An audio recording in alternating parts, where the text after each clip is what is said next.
Hi, this is Faith, and you are watching The Faith Factor.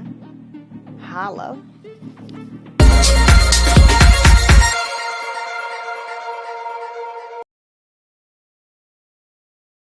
All right, everybody. Welcome, welcome, welcome. This is Faith, and you are watching The Faith Factor with Commendable K. Hey, Commendable K was down here, and then he kind of popped out. So, Commendable K, when you get back up. Oh, there he is. Hold on.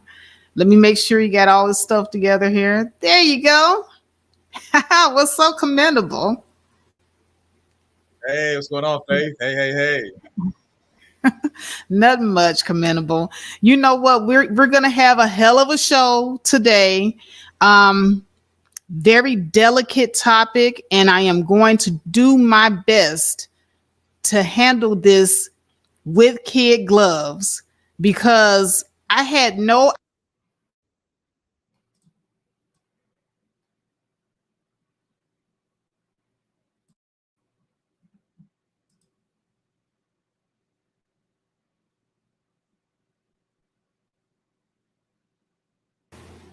They're making streams now, and the streams are, like hitting the mothers over the head, like, oh, you bitches knew that these men that you brought home was going to sleep with your daughters, and your daughters, if they 16, if they 15, if they 14, they know what they doing when they sleeping with these grown ass men, and et cetera, et cetera. So it seems to me like even if you word it by saying, oh, if they 16, they know what they doing, the wording, it in and of itself is problematic, and it's something that we have got to change in the Black community.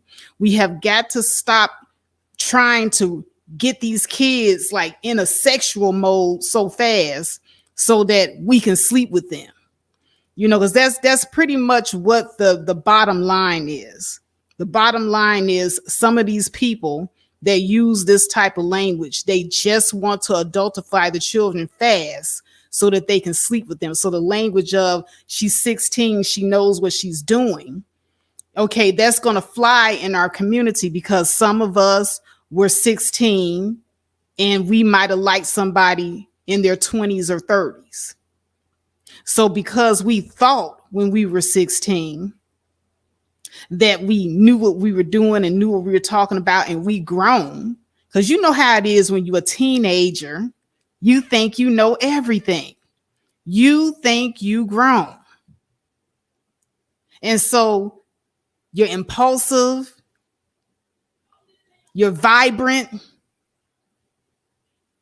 you think you're ready for the world. Yes, it is. It's disturbing and it's disgusting. Right, China White? It's a child. 16 is a child. 17 is a child. 15 is a child. 13 is a child. So on and so on. So on and so forth. So we've got to stop using the language. They know what they was doing. And we as women, I know that many of us had this experience. Because I know I have, when I was like 14, 15, 16, I had a crush on an older guy. But in my mind, I wasn't ready for no older guy. I was only ready for, the little boys that, I went to school with. But in my mind, I wasn't ready for nobody older, no matter how much of a crush I had on them. China, hallelujah. She said 18 is a child to me. Just saying, you got that right. But the law, in each state is different. But I agree, 18 is a young mind. So I just want to say this is not to, go at nobody, because I don't go at people. I go at talking points. But I was happen to, be scrolling down the YouTube streets, and I made a turn on Rudemp Avenue, and guess who was having a live stream? Our boy Rudemp was having a live stream. So I went on in there, had a seat, and I was just enjoying the show until I heard, yeah, these girls know better.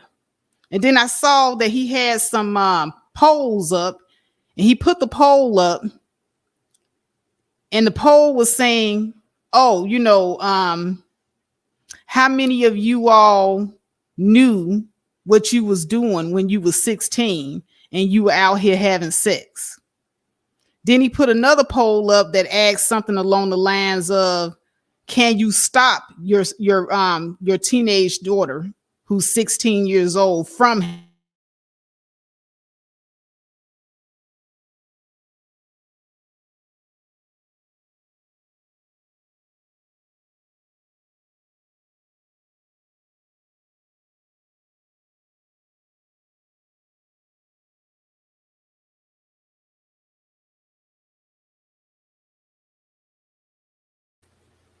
All right, I'm back.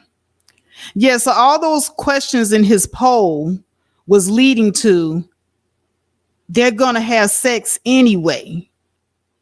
You can't stop them. And using the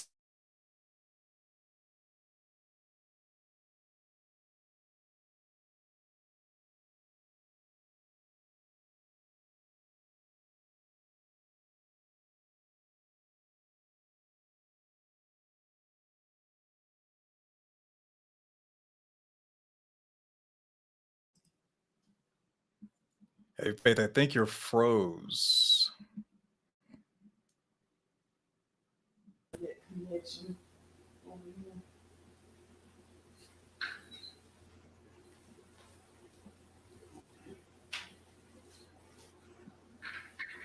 So while Faith is taking care of technical difficulties, okay, she's back.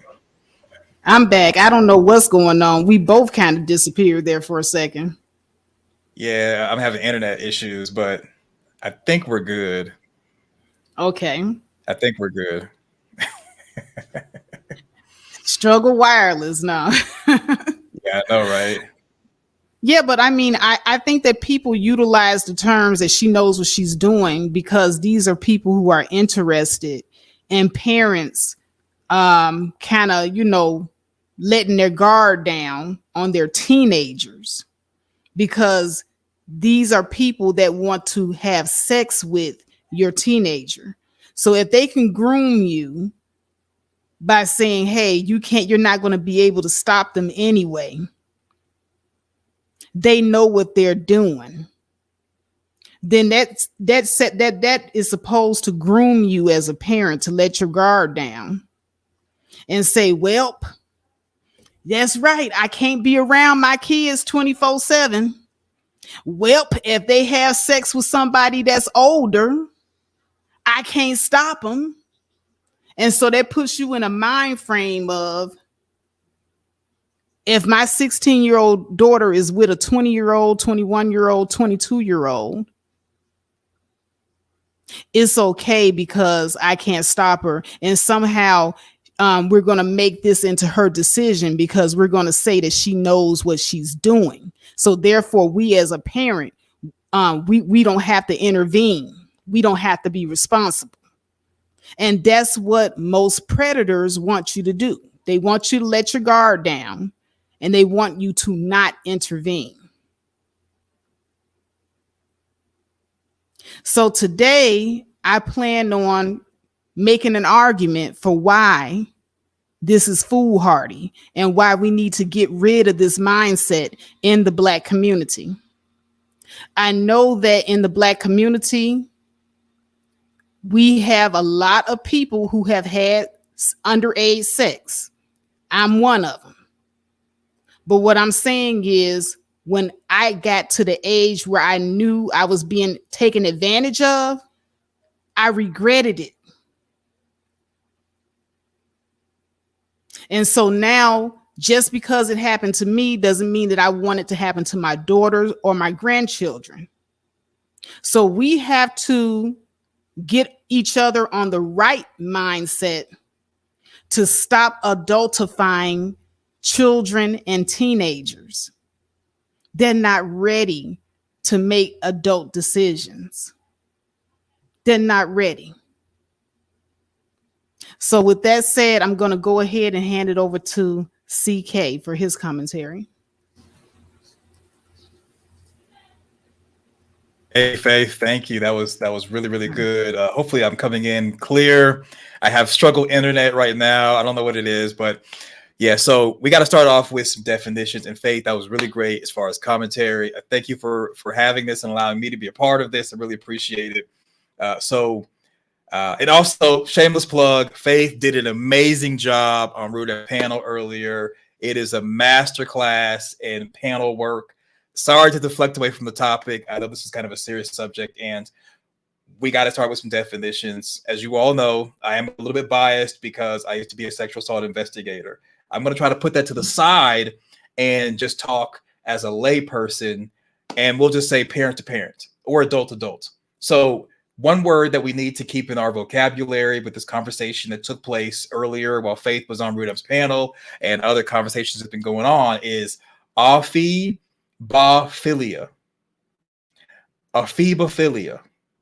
Okay, that is where an adult mostly or only is sexually attracted to a post-pubescent teenager.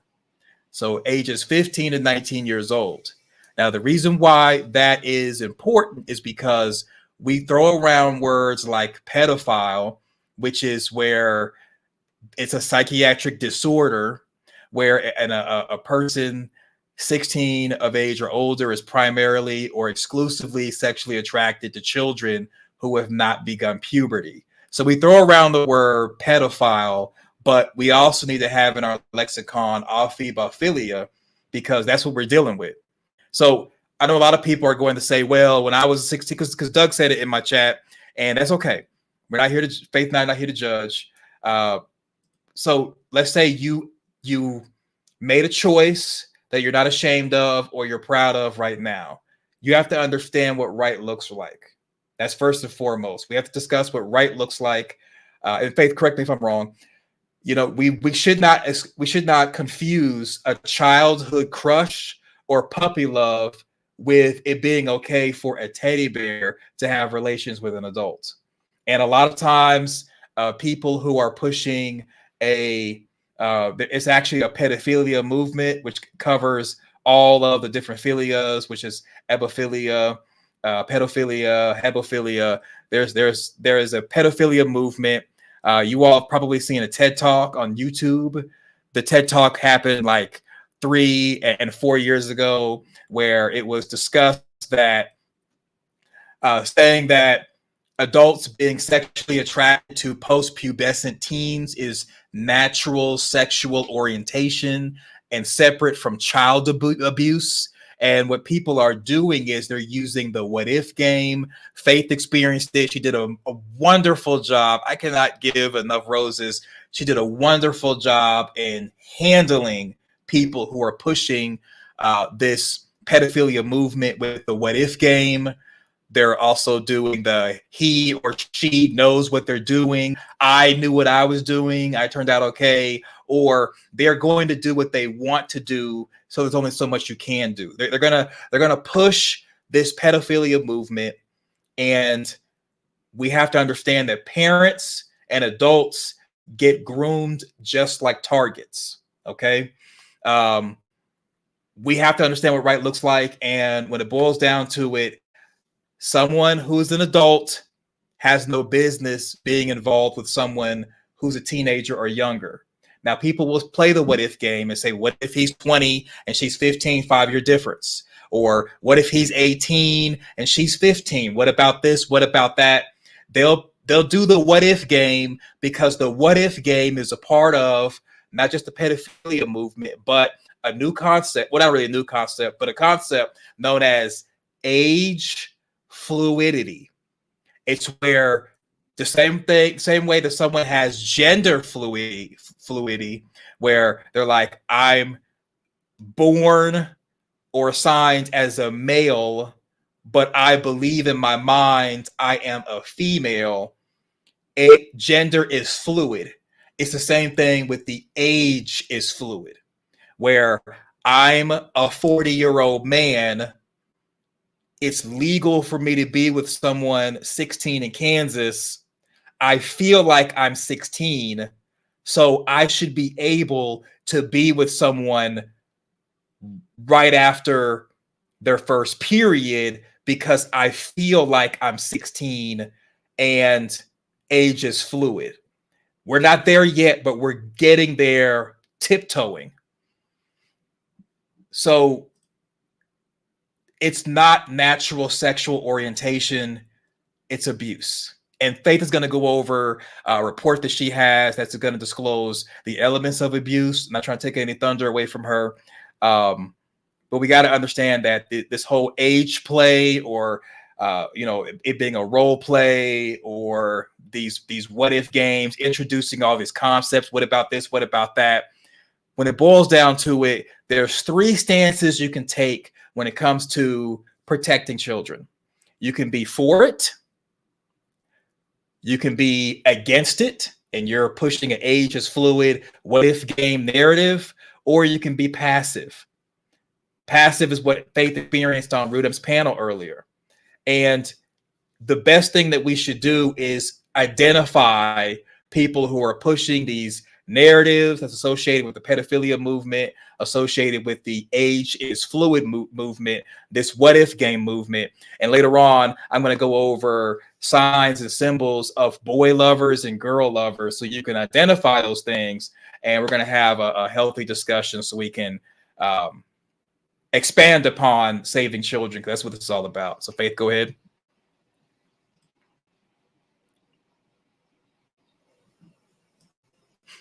There we go again. After my commentary, I would be more than happy to drop the links to anybody that would like to come up and participate in the discussion. But I just want you guys to know now, see, Rue's still live. I just had to do this live stream because, hey, they out here saying this stuff. And I want to play you the playback on the stream when I got up there on the panel, because see, Rude, he was up there preaching. He was up there preaching. And here's the thing. Nobody is saying that there aren't women that fall into the ratchet category. We're talking about a very small number of women, but we want to paint every Black woman as being ratchet and as bringing the man in the household and as them knowing that he's going to sleep with her teenage daughter or do something to her child. So, I just want to debunk that. Not every woman that brings a man into the household brings him in there knowing that he's going to do something to her daughter. And that's something that Rue was saying that I completely disagree with, 1000%. Another thing is that he's saying that teenage girls, 15, 16, know what they're doing when they're sleeping with grown ass men. Like I said, when I was a teenager, I had sexual feelings because of all the hormones that was raging.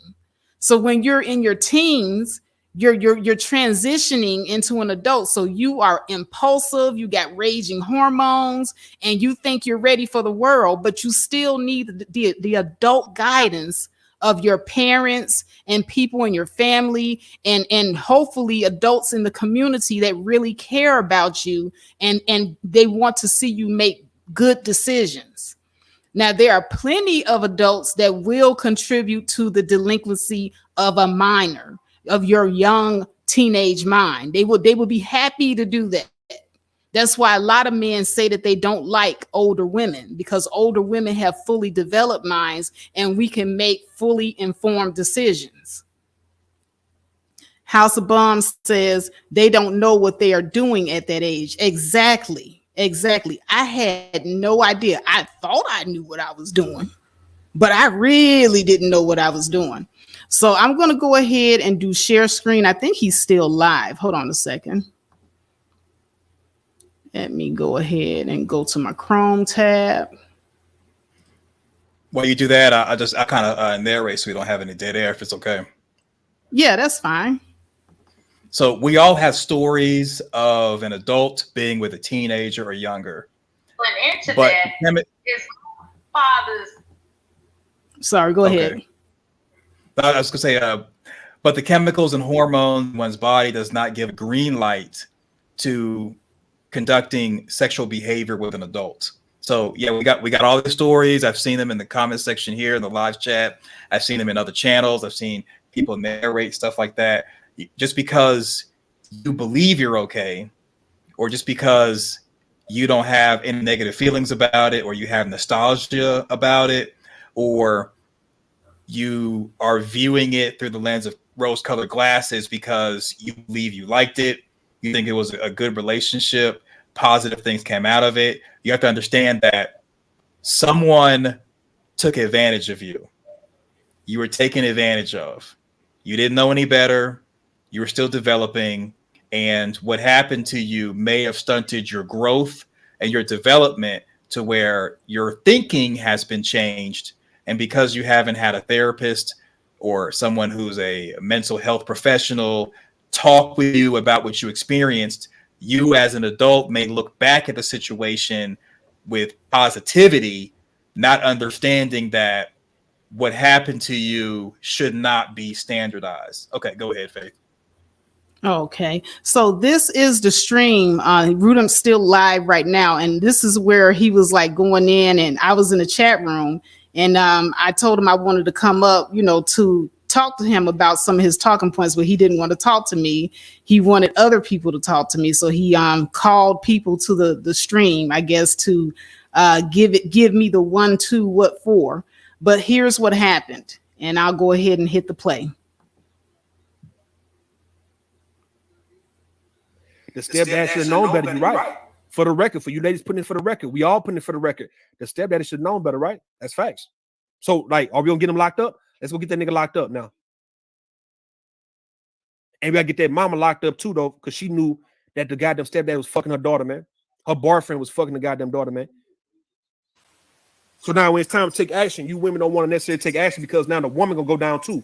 Because ain't no woman, listen, ain't no motherfucking woman. Listen, ain't no woman. I'm gonna put it for the record. This is for the record, right? It's for the record. It's for the record. It's for the record, right? D-gang. Ain't no motherfucking woman with teenage daughters is bringing a goddamn man in to stay with them, and she pretend like she don't know that this nigga is finna fuck or try to fuck the daughters. Okay? That's just straight facts.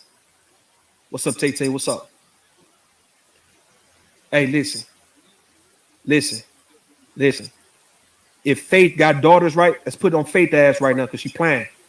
It's safe to assume if Faith had a daughter, I don't know how many kids she got. I don't know. But I just say, right? If Faith got any daughters and the daughters are underage and they're in high school, they 15, 16 years goddamn old, and Faith, who's dick hungry, nigga, and dick crazy, she chased dick like everybody else on this bitch, right? So she'll put dick over any goddamn thing, even her daughters, right? I'm talking about Faith ass right now. This is facts. If Faith ass brought a motherfucking nigga in his goddamn 40s or 30s and shit, who she just so goddamn crazy over, guess what? She know that nigga is gonna look at them goddamn daughters, man, and she gonna bring the nigga in the house any goddamn way. So when that nigga do fuck the goddamn daughters, nigga, Faith gonna go to jail too. You understand what I mean? I want y'all to understand what I'm saying on this one, right? Like we're not gonna play. Look, listen. We're not gonna play. Don't play like that. That's why the women don't want to fucking just focus on the fact that maybe, that the actual perpetrator was wrong and we're gonna just right. We're gonna prosecute his ass and send him in jail and all that. Nah, she's gonna protect that nigga because she's complicit with that nigga. She knew this nigga was fucking her goddamn daughter, man. Ain't no nigga fucking your daughter like that, bro. How would he be fucking your daughter like that, man? When you always around your daughter, you always around him. When is he getting time to fuck your goddamn daughter? How? To the stepdaddies, right? And the women who are married to these men and these men around these goddamn teenage girls, right? What time, like you telling me, I want to know, like this nigga didn't raise your daughter, man. He didn't raise her from when she was a little girl and now she's a teenager. He just met her when she was 15. He met you like the other month, right? You moved him in. You telling me as a woman, as a mother, you leaving your goddamn 15-year-old daughter around this 30-something-year-old goddamn man in the house?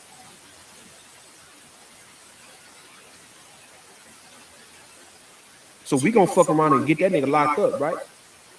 That's what the fuck we gonna do, man. But then also we want to get that mama locked up too. The mama, nigga, left the. She didn't protect the daughter. That's what women don't want to acknowledge that shit. They don't want to acknowledge that even though they not with their real baby daddy and shit, they with a new nigga and they bringing new niggas in and shit because deep down they despise their daughter because their daughter look better than their motherfucking ass, dog. That's facts, right? And they don't give a damn what happens to the goddamn daughter. They hate their daughters, nigga. These motherfucking women hate their goddamn daughters, nigga. The fuck is you saying, man? How do a goddamn stepdaddy fuck the goddamn daughter, man? What trust is you giving a goddamn man 40-something years goddamn old living in the house with your 15, 16 your goddamn daughters? What trust is you giving this goddamn nigga?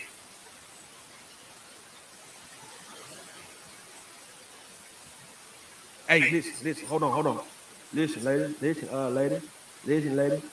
gentlemen. I want to know, because I want to know, man. You talking about women that damn trusting, huh? Huh? These are the same women who got discernment, right? These the same motherfucking women, right? Who smart. They up on game. They know shit, right? I want to know what women is that damn trust of a goddamn nigga being around her motherfucking teenage goddamn daughters, man. I want to know. I want to see, is a woman that goddamn stupid, or that gullible, to be trusting a nigga, right? Who she fucking, right? To be around her goddamn daughter who look just like her. And look better than her, younger. I want to know, nigga, what women trying to run their goddamn game on me? Cause she's trying to run game on me, telling me, cause you niggas thought me over this motherfucker. I'm over here chilling. I'm chilling, nigga. I'm this motherfucker chilling, man. You know what I'm saying? I'm in this motherfucker nigga trying to ask the goddamn question, and a motherfucker playing with me like as your a woman, even Faith around this bitch acting like she don't understand how the game go, right? It's that type of shit I'm talking about. I don't want to play with you bitches playing games like that, bro. You sitting around here sound like a fucking hit dog holler, because I never said that you didn't love your daughters, right? I didn't say you. Who the fuck said Faith didn't love her daughter? I said these bitches don't be loving their daughters like that. These women don't love their daughters. Faith said I love my daughter. Faith been hollering in my chat, nigga. Faith, just shut the fuck up, nigga. The fuck is you doing? You exposing your goddamn self right now, my nigga. You exposing your goddamn self right now, man. I swear, dog.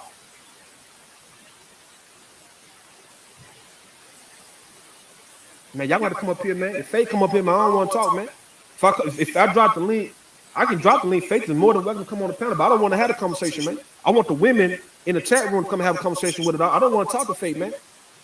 She can come on the panel. I'll lead the panel. She can just run her goddamn mouth. That's what she want to do.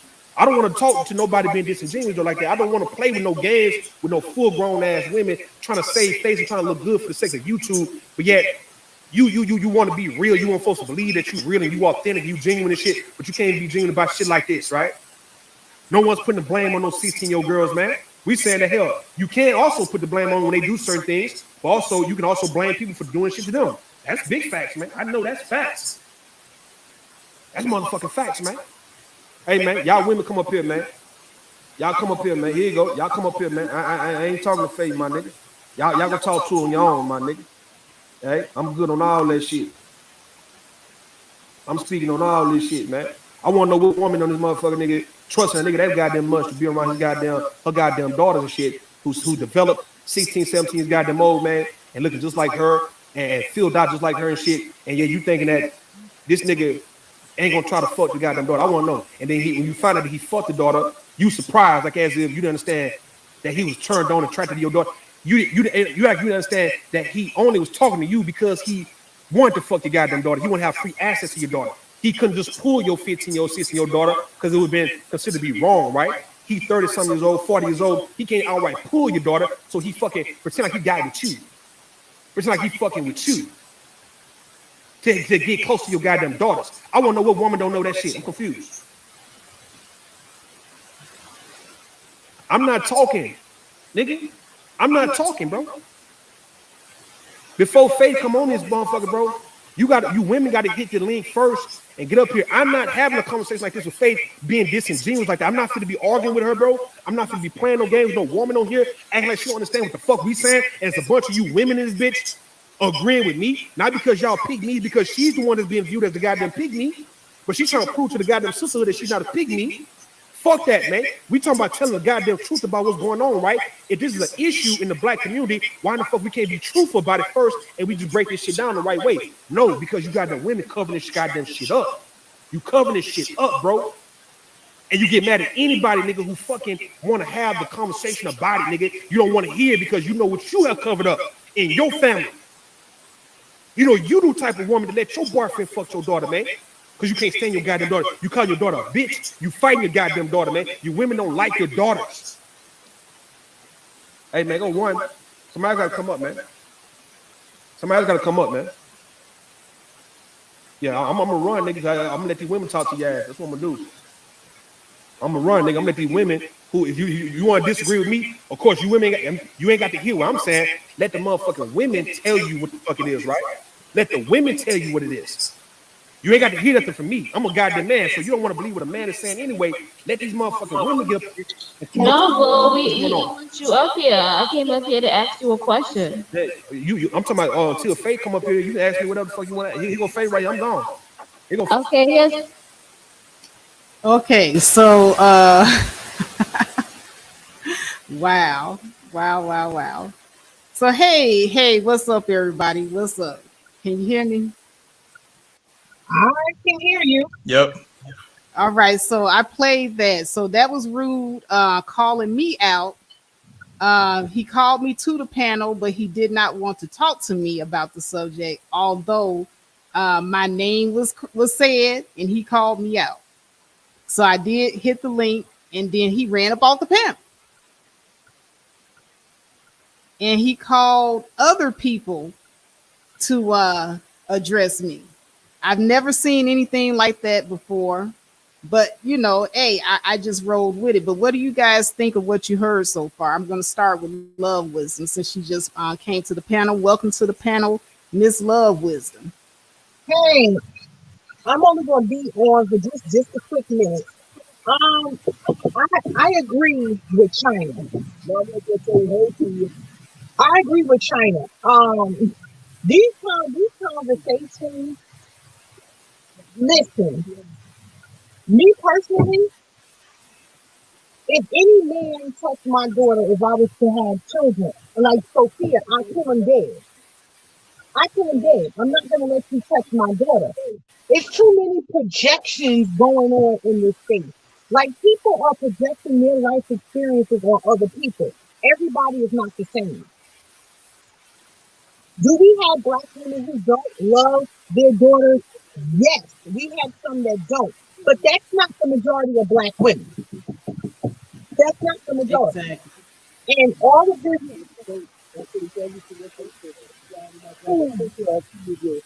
all of these projections that's being displayed, it does more harm than good. It really does more harm than good. You said you love your daughter. I know you have daughters and you love them dearly. And you're not going to let just any man come into your house and take advantage of your children. I know if Commendable Kane had a daughter, he wouldn't let a woman come into the house and take advantage of his daughter. Just like any other sane woman would not let any man come up in her house and take advantage of her children. We have women that are like that, but that's not the majority. And I'm sick and tired of people placing these projections onto women like this. Whatever went on in your life, that's your life. That's not a projection on everybody else's. And we got to grow up and we got to stop doing that. We do have an issue with molestation. We do have an issue with that in the community where men and women are held accountable. But what I tend to see that adults will demonize the children and give the predators a pass. That's a common occurrence. So if she's 16 years old, she's a teen, she's still a child. She's still a child. It's the projection for me that I have an issue with. And we got to stop doing that. I agree with China. Listen, y'all can go on other sessions and have conversations with people who are respectful and who understand this and can articulate themselves well. Like, all of this is just too much. This is just too much. This is really just too much. It's the projection for me that's problematic. And I know for a fact any sane woman is not going to let no grown man come in the house and take advantage of her daughter. Women will vet these men at least wait a certain time before these men even know where these women live, let alone about their children. Women like that, people use their house like the hell house and let men come in.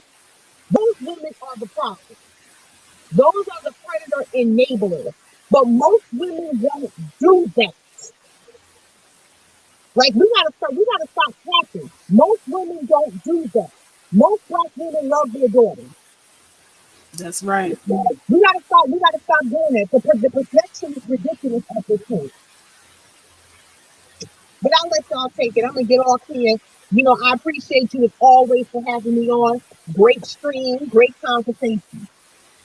All right. Well, thank you, Love Wisdom, for coming, and please do come again. I appreciate you, sis. No problem. All right. So that was Love Wisdom dropping her nuggets of knowledge. And please go over to her channel and subscribe to her because she has a lot of posts that discuss community issues as well. So now, Commendable K, you heard what Rude had to say. What do you feel about what he had to say thus far? So hurt people. And what we're seeing is broken people taking shots at and lashing out at healthy, whole people. We saw it with Mr. George saying she does not view women as delicate, which is code. And we see it, even more with Rude Amp saying, quote, deep down, they despise their daughter and hate their daughters. No, healthy, loving mothers love and protect their daughters and sons. The only people who would hate their daughters and want to set up their daughters for failure are broken people. Because again, unfortunately, not victim shaming or anything or pointing fingers, but people who are broken, they sometimes view people who are healthy and whole as the enemy. That's the reason why, in my opinion, he was saying things like, Faith was being you're being disingenuous without having a conversation with you, and he kind of used a lot of Kevin Samuels rhetoric when saying, what trust is you giving this dude to have him in your home? Kevin Samuels had that Instagram live stream talking with the woman saying, well, if I'm not allowed to touch and look at your underage teddy bear, then you need to go back and be with the child's father. So that's somewhat with the same type of logic that I was getting. And, a lot of things are being revealed, and just saying that when he was saying, don't understand how the game goes, playing games, don't want to talk to anyone, being disingenuous. Again, this is in my opinion, it's logic that comes from a mind that has been harmed. There's unresolved childhood issues, possibly. We don't know. But the unresolved issues that are there from the past that have festered and molded and shaped thinking now has someone who is broken or has issues. And not wanting to have the discussion with someone who has a healthy catalog of content showing that they're happy and healthy, just wanting to avoid that type of conversation with them is somewhat stonewalling. And we see this where people are told something happened to them and they should get help, and they give a whole bunch of excuses and reasons why they don't want to. This also goes into them not wanting to talk about an issue that they're openly displaying. And he said he gave somewhat of a dog whistle, asking for women to come up to handle you. We haven't seen him do that, but I have seen that with other people, sending flying monkeys at someone, equivalent to when you were set up on Mr. George's panel on the Breakdown a Women's Perspective panel, where you were up there and she had a bunch of people backstage and she brought them on the panel while you were there. And of course, you're not going to say, once people are on the panel and you're on the panel, you don't want to talk to them because you don't want to seem like you're being weak. So you were set up. And, we've seen that flying monkey thing before. And today didn't work because you did a masterful job in dispelling, debunking, and destroying a lot of the traps that were being set by people on the panel. And you won a lot of people over, which a lot of people can't do.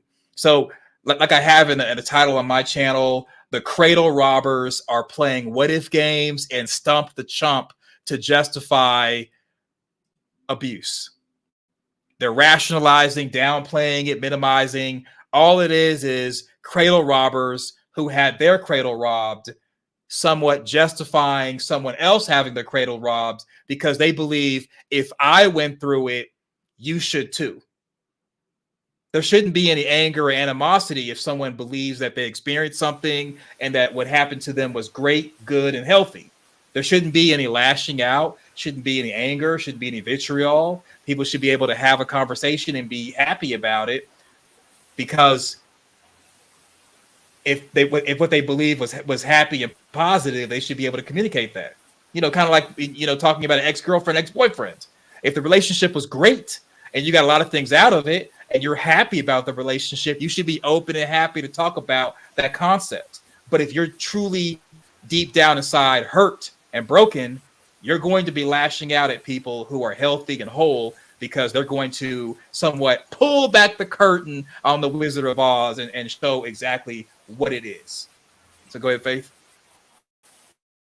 All right. Yeah. And you're exactly right about that.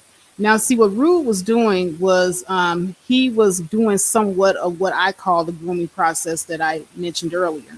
So now we're deflecting over to, it's the mother's fault if the daughters are being taken advantage of in the household, because she knows that if she brings the man in the household, he's going to want the young teenage daughter over her. And see, that in and of itself is telling, because not every man thinks like that. So now, like Bum was saying down in the chat room, and I had highlighted her comment. So now women are not supposed to trust men that they're in relationships with. So now women cannot marry men if they have teenage daughters. So basically what Rude is doing is he's like setting a climate for women not to trust men. And then when you set the climate for the woman not to trust the man, then you sit up here and then turn around and accuse the woman of being jealous of the daughter. Does that make any sense? You done set up here and you set the stage. Well, you know that if you bring this man in the household, he's going to want the younger teenage daughter over you. You're setting the stage. And if the woman were to listen to you, now she's jealous because she listened to you and you telling her that this man is going to want your teenage daughter. So it's a catch-22. She can't win for losing. You see how that works? But what I'm going to do is I'm going to go ahead and continue to play more of the string, because a lot happened on this panel once it opened up, and Rude ran himself to the back because he did not want to face me. That's what that was. But I'm going to go ahead and roll that beautiful beam footage. Here's my question to you. You still there? Why doesn't man just get up and run? I don't understand this. Hey, Faith. Hey, I wanted to confront Rude because he knows so much about me and he knows so much about my life. But I will say this, I am not a fool. I was not born yesterday. My grandmother and my mother told me what men will do and what men won't do. Now, with that in mind, when my husband passed, I was a single mother for a long time. Didn't date, didn't bring nobody around, strict than a motherfucker, because I know the nature of men. Can't nobody tell me what the nature of men is. I know I would not trust no man around my kids, my son either. I mean, what I'm trying to say is this. The language that we use, we got to be careful. We got to be careful. Of course, I know that at 14, 15, and 16, our children think, with emphasis being on the word think, they grown. I done raised 3 girls. I done went to battle roll with their mentality of them thinking they grown and they know it all. But we all know as we age, because we've been 14, 15, 16 ourselves, we didn't know shit. I didn't know shit. What I thought I know, I didn't know.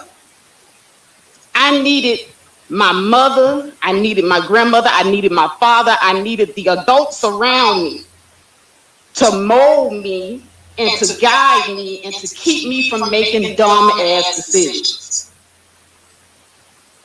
And there was sure enough adult men at every turn, walking to the bus stop, going to school, getting out of school, that was more than happy to contribute to the delinquency of my young mind.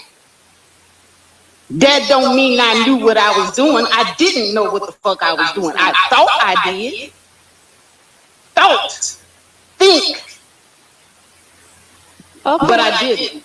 I like that. I like that argument, Faith. Let's speak on But there's it. a difference between you dealing with a disobedient child and that child just being completely dumb. Wait, Miss Chantel, because if a lot of women are growing up in the areas and they don't have a father figure, and they see this older man who showed them attention and affection, and they think that's love, you don't think that these young girls could get bamboozled? Like I said, she says she tries to teach her daughter. They have young women who, some of them are not going to listen to their parents. They want to go and do what they want to do. That's different from them wanting to do what they want to do and not being aware. She knows what you told her. She understands. She just don't want to do what you say do. Yeah, but don't we have to take in the fact that most of these young, I'm not saying all, but a good portion of these young girls are growing up with no dads, right? And they want that father figure, because they never had, love from their father, love from a man. So when these older men prey on these young girls, there's a relation there. I don't care what nobody young women who hasn't been told anything, taught. Because usually they teach young women about older men. Oh, hold on. I was taught too. I had a crush on older men when I was younger. And I thought I had all the answers. I thought I was ready. Then when I got older and wiser, I began to realize that I did not know what I thought I knew. I thought I was ready. I was going to run out there and just negate everything that mama told me. Oh, mama don't know what she's talking about. I know how I'm feeling. I'm feeling like this. But when you're young, teenagers, and this is scientifically proven, teenagers are very impulsive. And you know this because when you were young, you were impulsive. We do things without thinking. That's the reason why older men like younger people, because we're fresh, we're young, we're impulsive, we're impressionable, we think we grown, and they play off of that. And so for an adult to sit up here and try to adultify a child, somebody that's just coming into adulthood, and say that they're ready when their mind has not fully developed, that's bullshit. Let me ask you something. When you say young people, is that over 18 or does it stop at 18, meaning that when she's 18, you don't have anything to say, you feel like she's old enough, or it goes beyond 18? To be honest with you, I don't think anyone under the age of 25 should be messing around with anybody older than them. But that's just me. But since we got to go by the law, yeah, anybody that's under the legal age should be off limits. We should definitely have our finger on them every minute and every second. I totally agree, Faith, but here's the thing.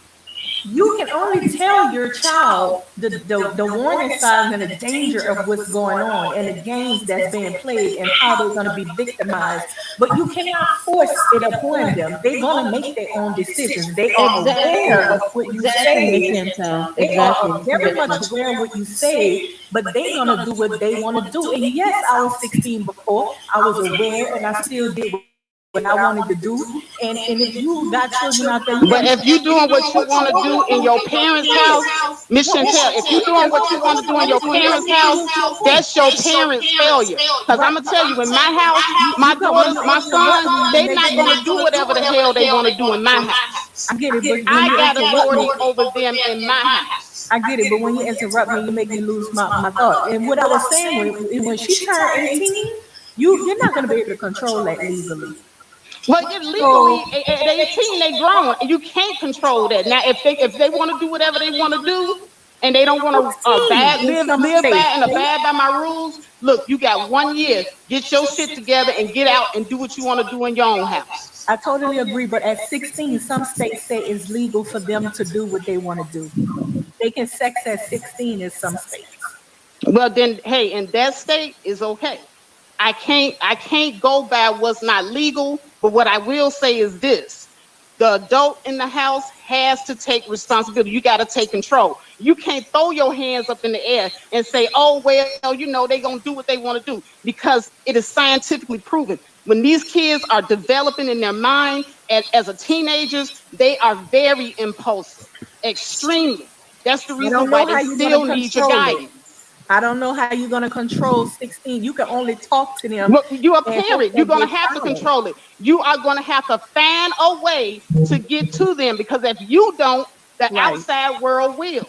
So when they walk out that door, Faith, you don't go with them in the classroom, on their way to school, on their way out. Man, I have taken off work and gone up to the school, walked to every class when I had to. When my daughter told me that some nigga was trying to follow her off the bus, I drove her to school. I found that nigga, put a gun in his face, and told, you gonna leave man the fuck alone.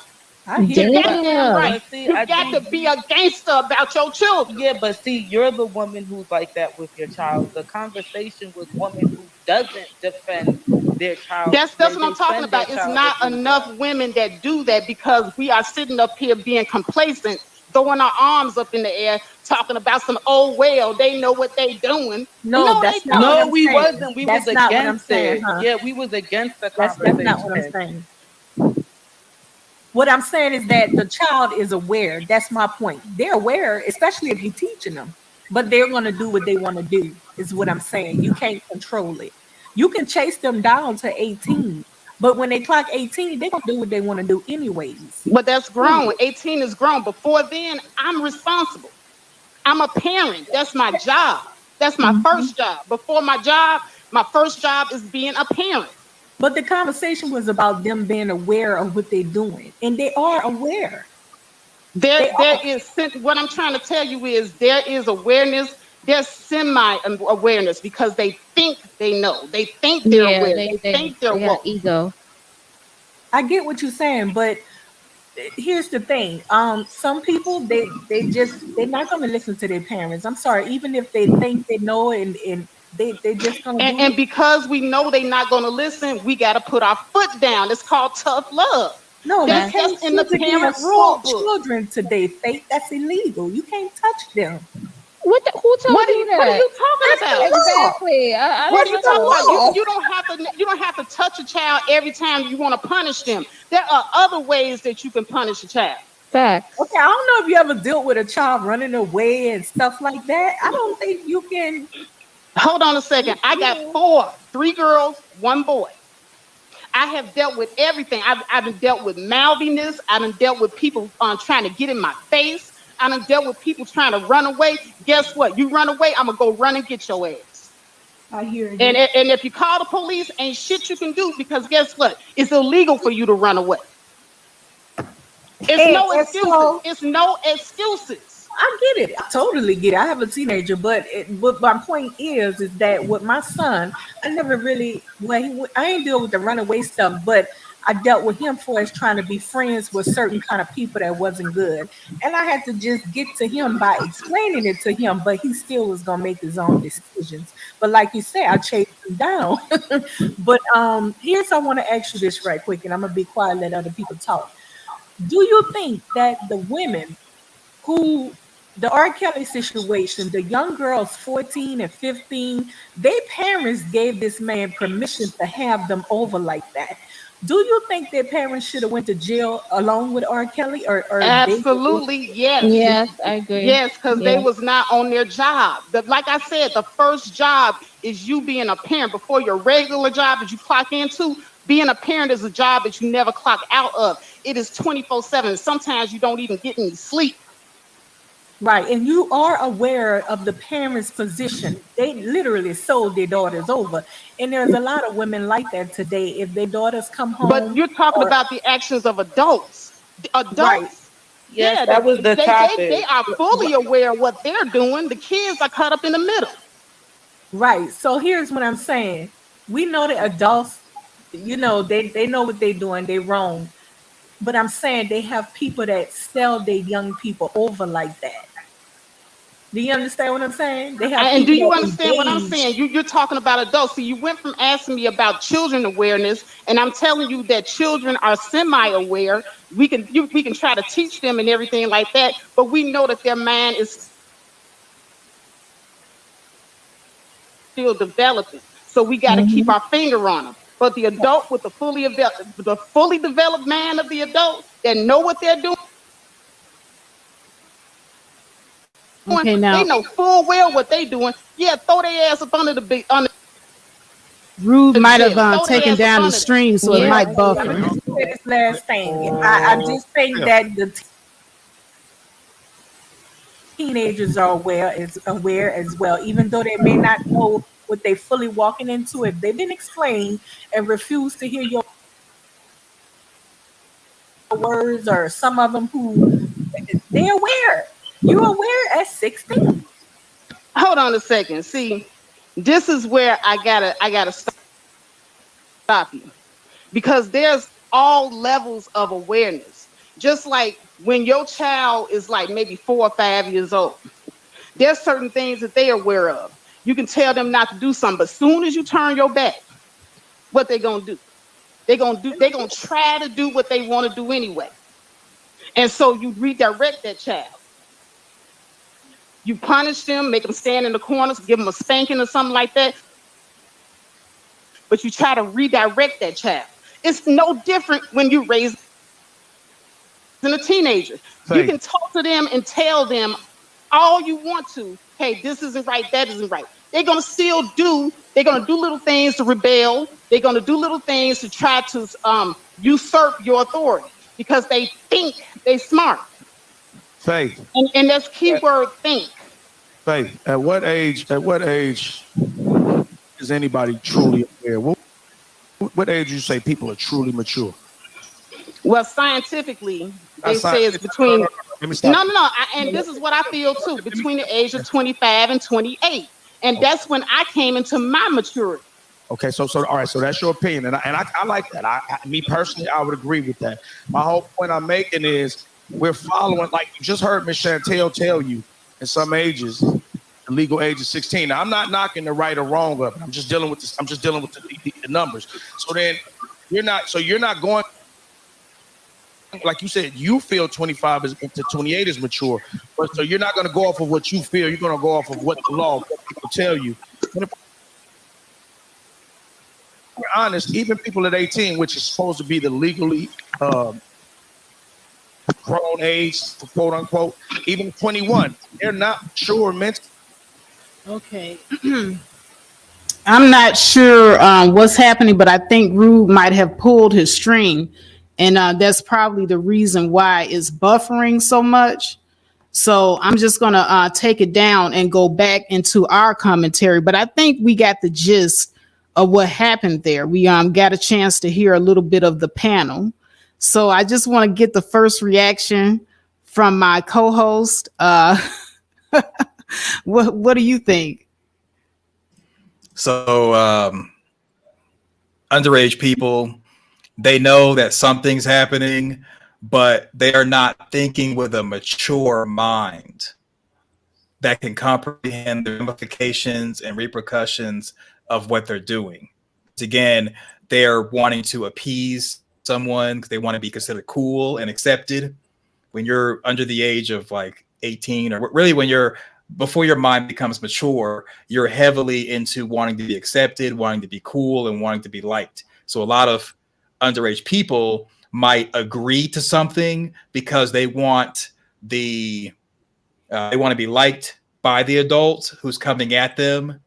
They may have puppy love for the adult or have a crush. We've all had crushes, and they're thinking, well, if I do this, maybe this adult will like me and will accept me, and I'll be cool in this person's eyes. So that's why children are impressionable. And that's the reason why we as adults have to steer them into the right and correct and proper direction while their mind is still developing. Unfortunately, I got to say this, Miss Chantel sounds like She is sympathizing with lazy parenting and human trafficking. And like I said before, cradle robbers play the what if game. What if this? What if that? And I put it in the comment section, but. And the buts and the what if game and the what about this and that and this and that. They do all of that to distract because they're pushing an agenda. We're not having conversations with actual people who are healthy and whole. Majority of men wanted to contribute to you being taken advantage of, Faith. And, you thought you knew what you were doing, but you did not. And you realized that as an adult looking back. Most of these people are adults and they look back at what happened to them and they think it is cool and okay because the chemicals and hormones in their body say that they liked it. But we have to understand that we got to go by what right looks like, not what makes us feel good about what happened to us in our past. Before having these conversations, in my opinion, and you did a masterful job of handling that panel. People should have been, hopefully people can watch the whole thing. Hopefully Rude takes it from being unlisted to public again. But before having these conversations, we need to ask if someone supports child abuse and know what it is, because definitions are important. Because one person might say, well, to me, child abuse is when an adult forces themselves on a child. But that's not the case. Because anyone who's under the age of consent cannot consent to a sexual act. Anyone who's under the influence of something like alcohol or drugs cannot legally consent to a sexual act. And if you're offering something like a gift or you're threatening to take something away if they don't do what you want them to do with a sexual act, that's called sexual coercion, and that is a part of sexual offenses. So definitions are important. It is great you didn't let Miss Chantel interrupt you. Hat off to you, Faith. And people will use let me ask you something to transition you to where they want you to go. And you bounced right back. And that was a work of art. And I'm not kissing your ass. I just like the way you handled that panel.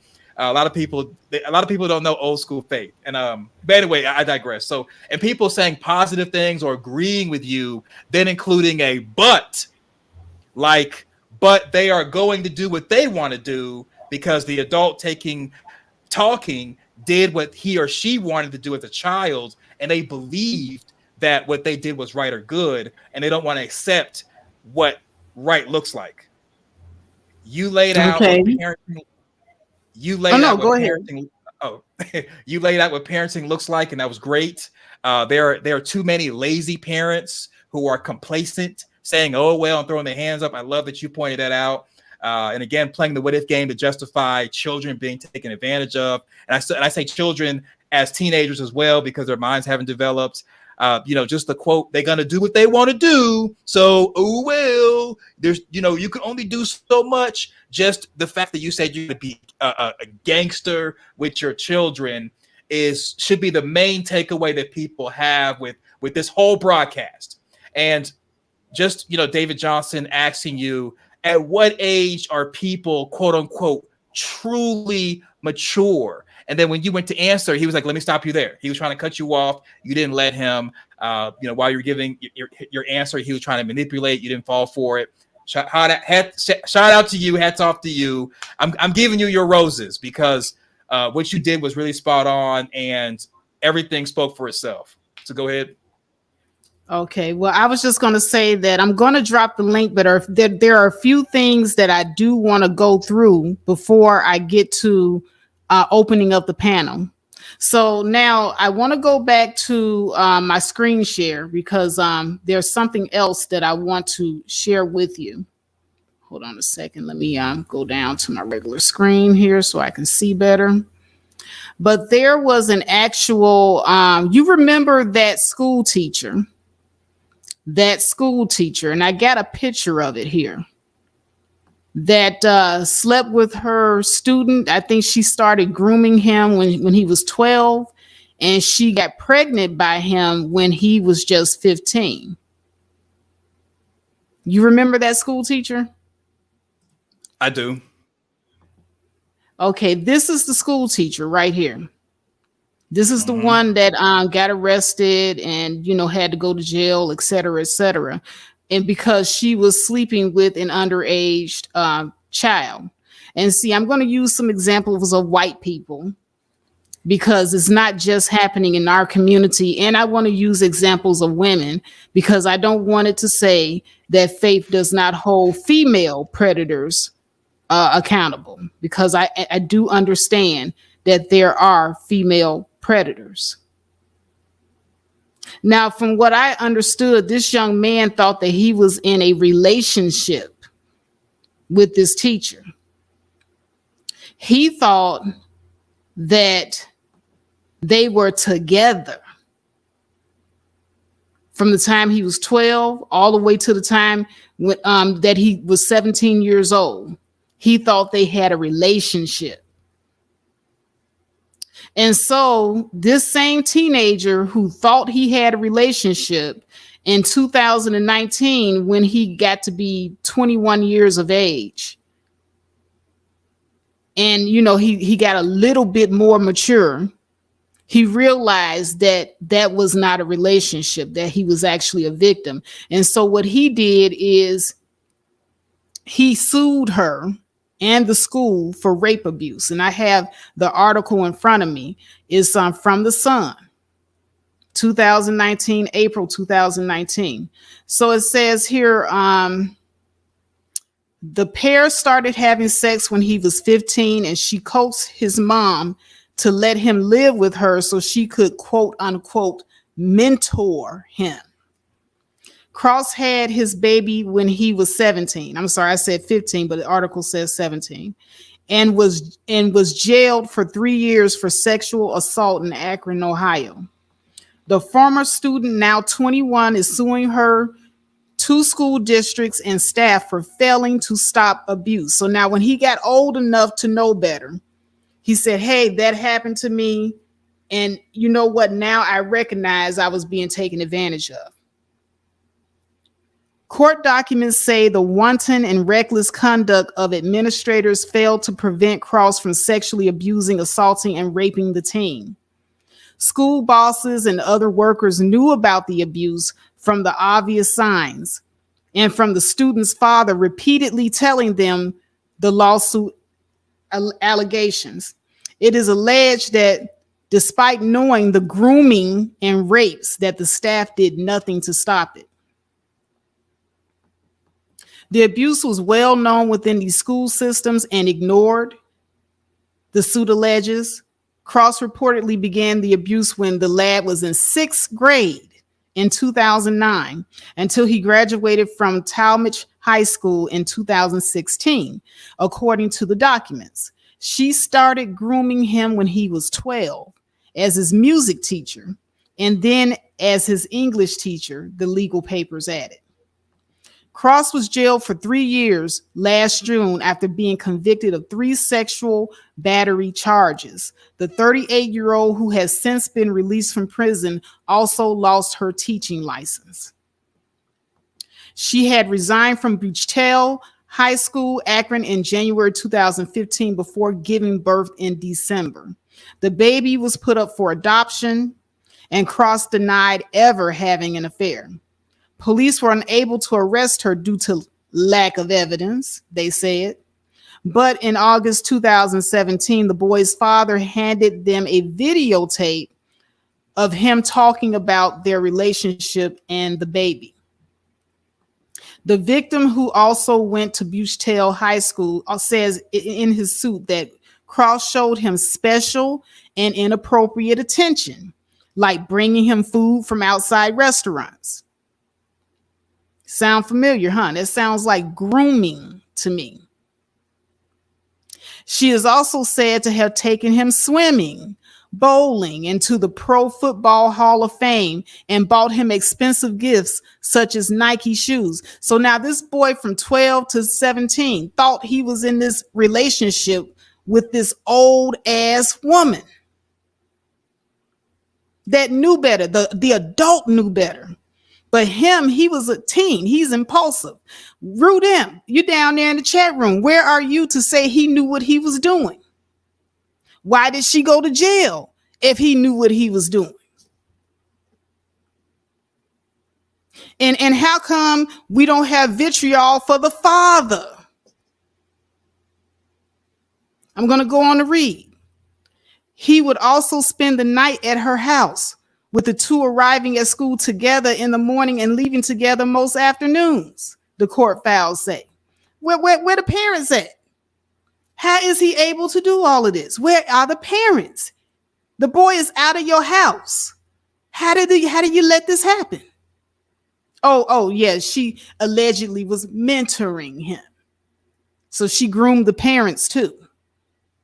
So this is proof that parents cannot know what the hell was going on, but the father got a clue. They claim the pupil's mom, dad, and aunt suspected the relationship between the teacher and the boy may have been sexual. The father then went to the Buchtel High School to report his suspicions that Cross was sexually abusing his son, but nothing was done, the suit alleges. Well, at that time, when you start, suspecting, you need to take your son away from that person, get him away from him. In August 2013, the student was enrolled at Talmadge High School after moving into Cross' home nearby. So now he's a high school student, about 13, 14, and he's moved in with this woman. Once again, this is a failure on the parents. The parents. Because ain't no way my child can move in with a grown-ass woman. That is kidnapping. I would have called the police. But I'm going to read on. And it was well known in the school community the two were having sex during 2013 to 2014 school year, the suit claims. And go through all these commercials here, sorry. In the summer of 2015, the lad's mom reportedly found Twitter's messages on her son's account from Cross that were so horrific, she called Akron police. The boy then went to live with his dad in Alabama. So dad was in another state. That's probably why. But the suit alleges Cross applied predatory forms of manipulation. And this is a good word because, see, when it comes to older victims, they're like in their teens, the predators like to apply predatory forms of manipulation with older victims. So she manipulated him, says the article, sabotage and abuse to make him return to live with her in Talmadge. So at one point he left, and then she used forms of manipulation, sabotage, and abuse to make him return. That's a sick woman. And if I was his mother, fuck a goddamn police, I would have went and beat that bitch ass. But that's just me. The suit claims the young man has suffered severe and permanent physical, psychological, and emotional damage as a result of these failures. He is seeking more than $25,000 in damages. So here's an article that gives a very, very good example. Very good example of a team. We got a team. Go back to this. He thought he was in a relationship. Now, does this article sound like this teen knew what he was doing at the time?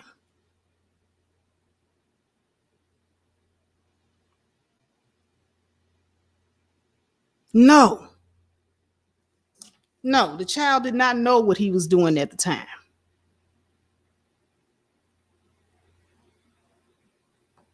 Oh, yeah, Aries, good point. See, he's with a white woman, so it's okay. But now if this is a black woman, they would be burying this black woman. And if this was a black boy, they would be burying his black mother in a ditch somewhere. They would be ready to string them both up to the cross and crucify them. Right, Bum? If it was a white male and female, it would be millions.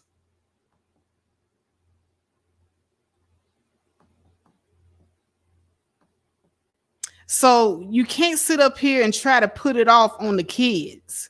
They know what they doing. Just because they look like adults and their bodies might be able to function like an adult, but their minds are not ready.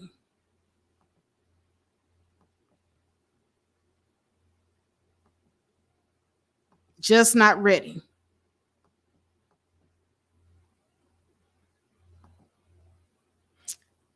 So, CK, did you have anything to add? Anything that you want to comment about the article?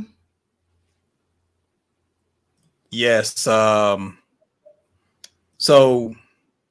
my mantra is we value children, not childhood. I want to highlight that he thought he was in a healthy relationship at 12 years old with an adult woman. And what happened was he had his aha moment. And it's almost like he was able to reflect back on what happened to him and realize what happened to him. Because a lot of times we don't get sex education in school like we used to. So we don't get that sex ed education. A lot of times parents aren't talking to their children about what is sexual abuse. They might say, if someone touches you here, here, and here, tell mommy and daddy, but we don't really have an in-depth conversation about predatory behavior, sexual abuse, and all that until we become adults. So he had his aha moment at age 21, and that's when he sued the school district and staff for not protecting him. He recognized he was taken advantage of. Some people don't get their aha moment until like their 30s or 40s or older. Mm-hmm. Sometimes they never get it and they're broken forever. Sometimes they may not be broken. But the one last thing to highlight is I agree with you as far as the grooming process. She gave him food from outside restaurants, which were gifts, and expensive shoes. She allowed him to have somewhat of a status above his peers, as long as he did what she wanted him to do and not what he wanted to do. I'm pretty sure that, talking to him, he probably said there was a couple of times when I didn't want to do something, I did want to sneak out and this and that, and she took stuff away or threatened to take stuff back. So that operant conditioning is what enables a lot of teenagers to believe that, okay, I want to continue getting these gifts and this status. I want to continue being popular, accepted, and liked. And, I have a crush on my teacher. I like what's going on. They think it's okay. Then they have the aha moment. They wake up, and then that's when they realize what happened to them. And we see a lot of people somewhat admitting it, saying, well, we see it in the comments that you have, Faith. People will say, oh, well, when I was 13, I was with someone who was an adult, and I liked it. I loved it. Mm-hmm. Well, you liked it and loved it because of the operant conditioning. You were getting something that a lot of we as grown men, and I say it all the time, that we need a better class of men. So we as men will say, yeah, you were with that older woman. Man, I wish I was you. Man, you the man. You're the big homie now. You boned Miss Parker. You were with Miss Parker. I would love to be with Miss Parker. You were with her, man. You the man. And when he says, well, I don't feel right about it. I feel bad. Man, don't feel bad. You're a man now. You're a man now. And then the men in the community will accept that young person and would give him accolades, which further gives operant conditioning that what happened to him was good. And what will we do with the young girls? We'll give them coded language like you're fast, you're hot in the ass, hot to trot, to program them into thinking that what they're doing is bad, but we're going to somewhat, it's bad what you're doing, but we're not going to view you as a victim. So they're condemning you with this language, but no one's calling the cops, no one's having conversations, no one's educating the young person what she's doing is bad is why. So we're doing all this operant conditioning to young people, and as adults, they come online. And now they're making these live streams, going on panels. They're saying all this stuff. What about this? What about that? And all it is going back to what we had as far as the TED Talk, where people were pushing pedophilia, a part of a pedophilia movement, saying that it's a natural sexual orientation. So I think the article was eye-opening that people are going to have their aha moment on their timeline. and we need to focus on what's morally, legally, and ethically right, and not play the what if game and allow predatory behavior and environments to thrive. Go ahead, Faith. Okay, yes. Now, part of the panel that you guys missed was the exchange between myself and David Johnson. And let me see if I still have it up there. Now, Ruth says that the panel is open. So what I want to do is I want to go ahead and share my stream, and I want to play the portion where David Johnson and I are going back and forth, because some interesting things came out between he and I in our conversation as well. So without further ado, let me go ahead and get this set up. I hope it plays better. I don't know exactly what's going on. Let me widen out my screen here and share it with you. All right, I'm going to go ahead and turn down my mic because I know it might be a little too loud and cause an echo. My board just muted. They're not 18. They're not mature mentally. But now here's the thing I'm saying. So now, I'm not even gonna go off of the numbers. What I will go off of, like you said, because I told on the Sister George panel the other day, we'll have a problem with a 5-year difference when it's a 13-year-old and an 18-year-old, but we don't have a problem with a 20 and a 25-year-old. We don't have a problem with a 40 and a 45-year-old. We look at that as normal. So that lets you know that I have a problem with a 13-year-old being with an 18-year-old. I got you. I understand. I do too. Listen, I do too. Let me say this, I do too, due to the lack of maturity, but I'm showing you how hypocritical we can be, because then when they become 20 to 25, it's still a 5-year difference. We disagree. I don't need nobody to explain. Yeah, but the thing about it is that person has to have time to grow into that maturity. And as the parent, we have to make sure that we protect our children while they're in their development stage. Let me finish. I knew y'all was going to say that. I got that. I'm not dealing with the fact. I agree that most people are not, but I just said most people are 18. We know 13 you're not. What I'm saying is I'm showing you hypocrisy in ourselves. I throw myself in here too, because I feel the same way y'all do. But then when I'm honest, when I get to 20, 25, they still ain't learned. They still ain't really learned yet either. You said yourself 25 to 28. So let's say 20 to 25 in our minds, in our faith, that's still immature. Yet don't look at that as bad between the 20 to 25-year-old. And I'm just showing you the hypocrisy in ourselves. But let me say this before anybody says that's not hypocrisy. You're talking about adults now.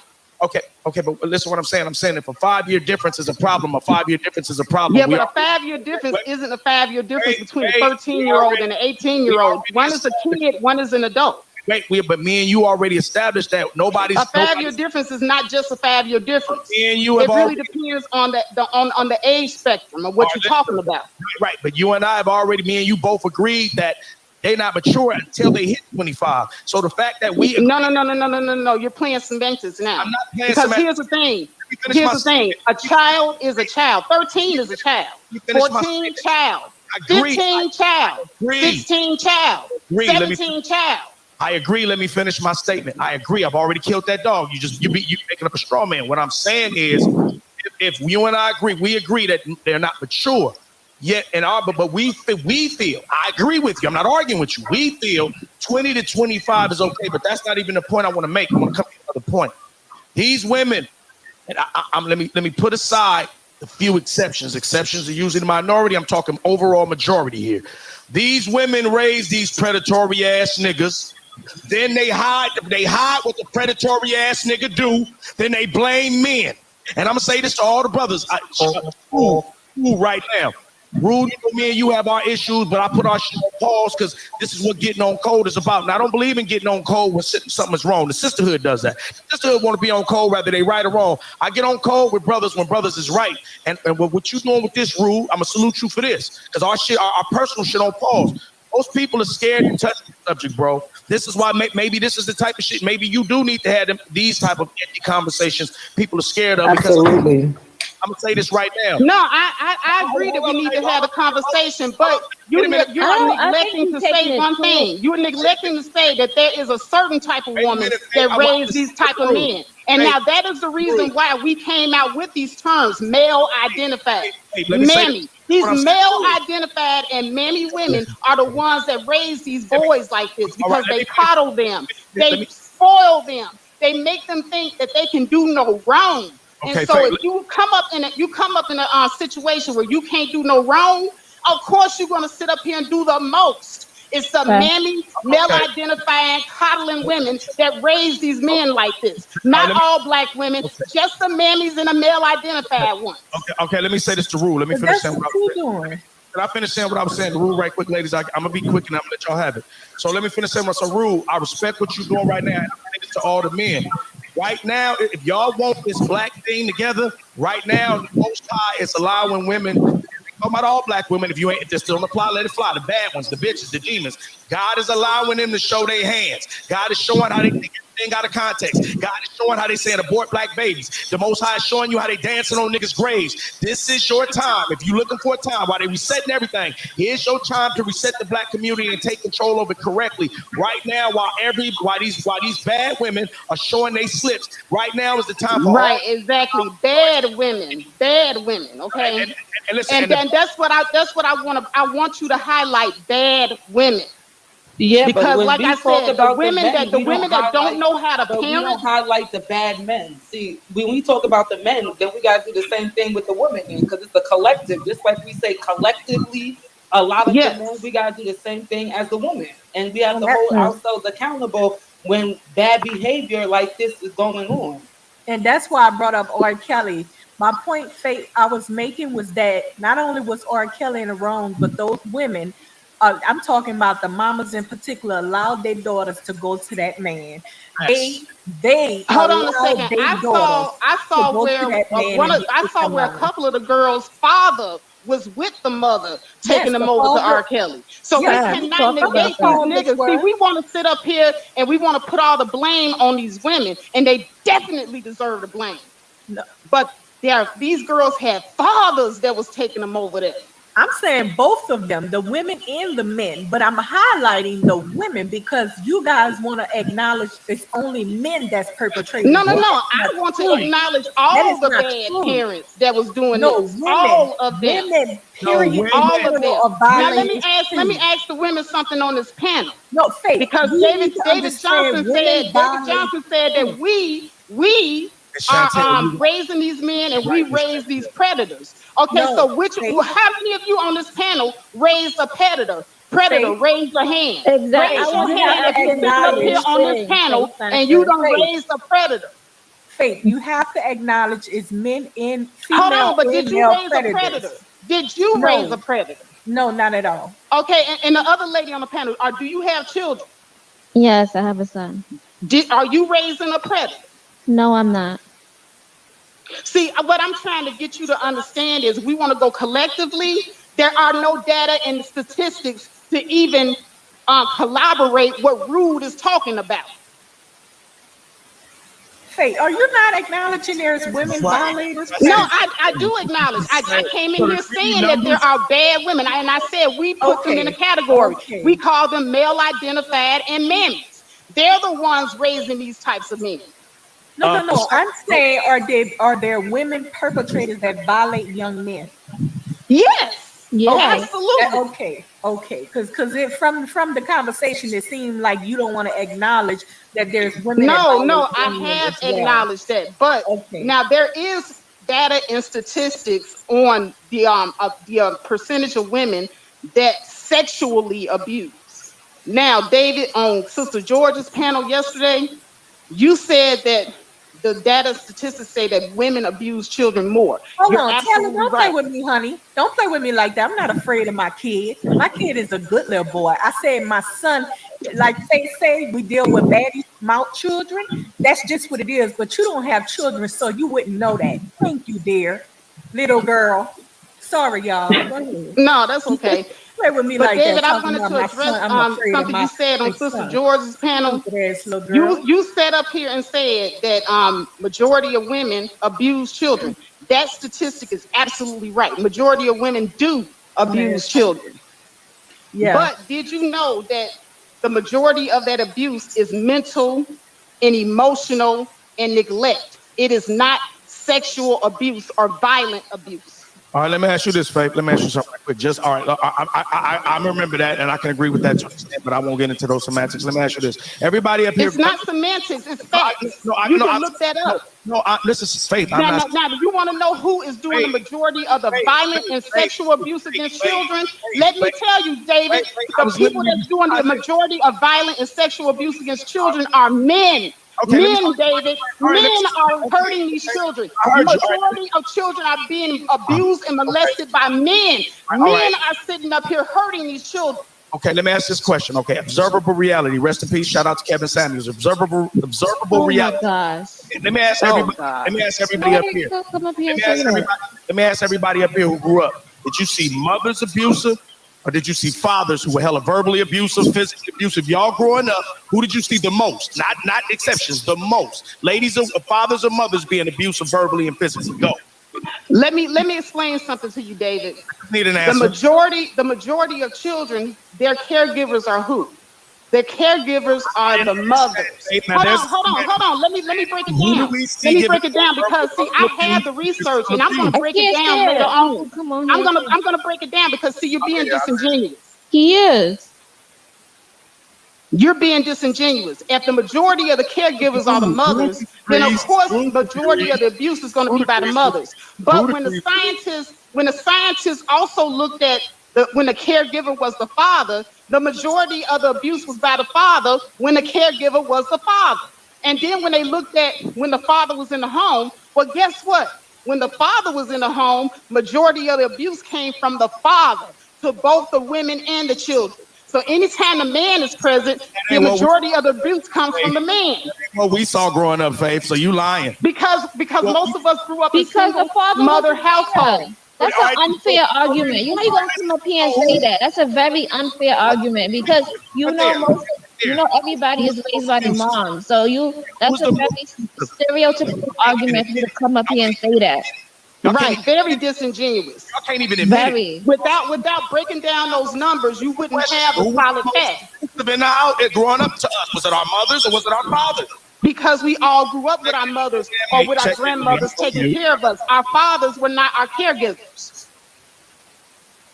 Does that make it okay? No, but what I'm saying is when the study also studied when the fathers were the caregivers, the fathers were the ones being abusive to the children. And they looked at households when the father was in the home. And guess what? 100% of the time, it was the father who was being the abusive one when he was in the household. So when you put the man in the household, majority of the abuse comes from him. Growing up in a neighborhood where I actually saw, I didn't see men telling black everybody, bring your little black ass over here. I didn't see men talking to men. No, because they was too busy out in the street chasing ass. That's why you didn't see that. They was never there to begin with. It's not an equal playing ground. How you gonna come up here and ask that question? Right, that's disingenuous. Throw the whole argument away because they decimated in just 10 seconds by pulling up some stats. No, we don't need no stats. We're gonna do observable. Yeah, we do need stats on David because I don't believe you. I don't believe you. Yeah, I know you don't believe me. You sisterhood.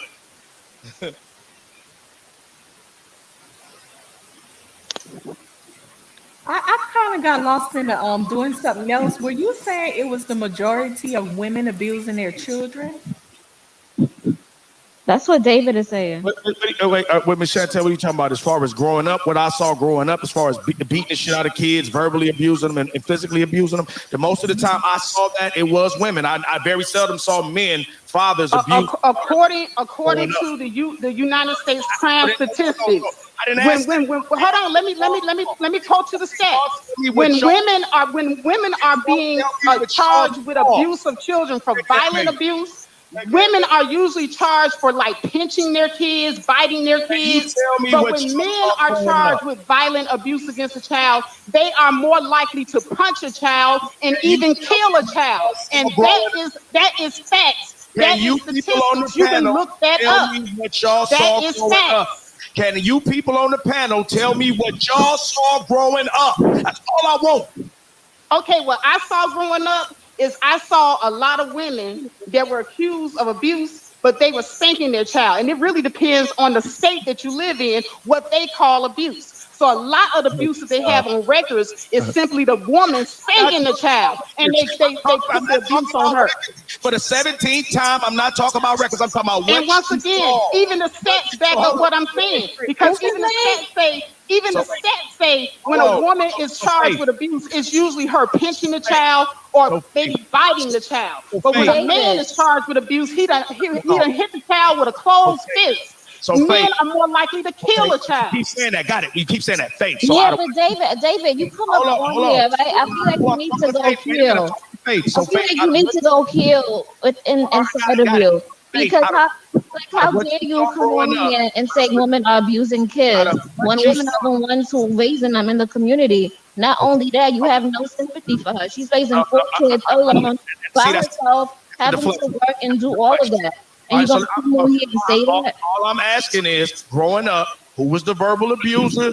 Who were the physical abusers you saw growing up in your neighborhoods? Was it the men doing all this verbal and physical abuse to children when you grew up, son? Or was it when the man was in the household? Yes, I have seen men who abuse their children. Hold on, because I want to be fair. Because see, when you talking about the number of you're talking about a demographic that only have women in the household. I ain't talking but when you look at the scientific facts, when you look at the data, whoever the caregiver is, that is most likely to be the person abusing the child. So it's not a fair argument. It's not a fair argument at all. These kids, we saw these women cussing these kids out. We saw the women beating the shit out of these kids. I used to check women in the store regularly about it. Like, don't beat him like that. Talk to him like he's a boy. She's snatching him around. Many women, I had to damn near get into fights with him about abusing them goddamn kids in the store. And we all seen it. Stop the fucking. Okay. Well, your anecdotal and evidence does not negate the facts. And I'm stating the facts. You can look it up yourself.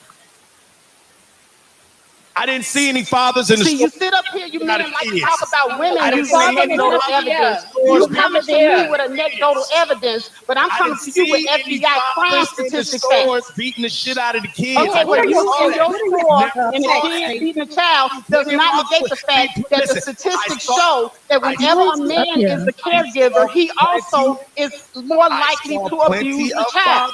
Whoever is the caregiver is most likely the one abusing the child. Plenty of fathers with their sons. They weren't beating them in the stores. I have seen some fathers beating on the kids. All right, I have seen some fathers beating on the kids. I didn't say the exceptions. I said the overall majority. Well, you need to go talk to the dads and tell them go fight and take their kids. Stream about though. Why don't you go do that? What I'm talking about. This stream is about what I'm talking about. So now what? Stream is about women capturing the lion. David, majority of women are single mothers. That's pretty much what you're aiming at, single mothers. No, I'm not. Yes, you are. Listen, I'm gonna tell y'all what I'm aiming at. I'm looking to see who. Well, hey, I gotta drop down because I got somewhere to be. Okay, but I'll be listening from the class. Faith, do you hear me? All right, I'm just Miss Chantel. I'm looking at who. All right, so I'm gonna stop sharing at the point that I got off the stream because I really don't know what happened after that. After I left the stream, so. I'm gonna go ahead and come back to you guys. Whew, all right, that was a hell of a stream over there, and you guys make sure you check out that stream on Rude's channel. It was, I believe it was Rude. If you gotta go ahead and drop the link to your channel, and let the people know that they can go over there and they can view that stream over there in its entirety on your channel. But oh wow. So what do you want to do, CK? Do you think it's time to drop the link and let people come up, or do? Oh no, we still got one more thing to go over, don't we? Okay. Yeah, I do want to also bring up a point. Okay, because I know that earlier I stated that there are a lot of Black women, a lot of Black men. The way that we grow up in the Black community and the way that we have been forced to think is that bad things that happen to us and bad decisions that we made when we were younger, that it's okay. We like to normalize dysfunction. So a lot of the ways in how we normalize dysfunction is some of us met our husbands when we were 14, 15, and they were in their 20s and 30s. Look at the Huggerbrook chick. Remember her? Yep. She was molested by her mother's ex-boyfriend. And then later on, when she became of age, she married him. And see, this is the thinking that we got to get rid of in the Black community, okay? Just because you aged out of being a victim into being a consenting adult doesn't mean that abuse didn't happen. Let me say it again. Just because you aged out of being a victim into being a consenting adult doesn't mean that abuse didn't happen. And here's what I mean by that. In the earlier example I gave you of the young man that was abused by his teacher. Now, what if later on, when he became an adult and the teacher got out of jail, he's an older consenting adult now. He's like 28, 29, 30. And later on, he says, you know what? I love her. Let's get married. Okay, now, because he's an adult and he married the person that abused him, and it does happen. In rare occasions, it does happen. People who are abused end up falling in love with their abusers later on in life. Does that mean that the abuse that occurred while they were a child was right? Put a 1 in the chat if you think that the abuse that happened as a child was wrong. Put a 2 in the chat if you think the abuse that occurred was okay because they got married. 1 if you think it's wrong, 2 if you think it's okay because they got married. I just want to see what the thought process is. Because too many times we in the Black community, we like to normalize dysfunction by saying, hey, you know what? I met my husband messing around with him when I was 14, 15, and we've been married 30 years. Just because you age out of abuse doesn't mean the abuse was okay.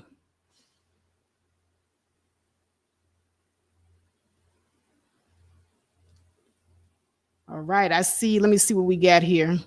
Ooh, I see a lot of 1s down here, a lot of 1s. So I'm glad to see that the people that subscribe to the faith factor do not believe in abuse. Just because you age out don't mean that it was okay when it was happening. People on my channel believe that as well. We got some 1s over there. You got some 1s on the other channel? Fantastic. Yeah. Fantastic. So now I have I pulled up an article. It's a PDF article, and I'm not going to read the whole thing, but I just want to take away some key elements of the article because it is an article from a study, a Yale University study that studies sexual abuse, and it took its information from a lot of different sources. So you got police crime reports, child protective services, and different reports from those organizations that they did the study on. Okay. And so they separated it in 2 categories. You have child physical assault in one category, and then you have child sexual assault in another category. Okay. Now for the category of abuse overall, and that includes physical assault and sexual assault, overall, women do abuse children more than men. Okay, so let me go ahead and drop that up there. Overall. So does that mean that these women are just running around here sexually assaulting children? Not so fast. Not so fast. This is where you have to break down the sexual abuse from the physical abuse. And when you go into the nitty gritty of it, women commit 70% physical abuse towards children. And once again, a lot of that physical abuse is them being locked up for going overboard with disciplining their kids. They're pinching, they're biting, spanking a little bit too long, stuff like that. And it depends on the laws in your particular state. Shout out to D. Darrell that divulged that information to me because he's in that field. And sometimes these people are being slapped with child abuse charges because they were, disciplining their child. But the way that they disciplined them was against the law. In some states, you can't go above the waist with the discipline. You got to keep the discipline, below. So when you break it up into the category of physical abuse, 70% of women are more likely to be put into the physical abuse category, and 30% of them the sexual abuse category. Now with the men, it's the other way around. Men are most likely to sexually abuse children than they are to physically abuse children. And some of them use a combination of sexual and physical abuse. 70% of men physically abuse children. 30%, not this, 70% of men sexually abuse children. I'm sorry, I said that the wrong.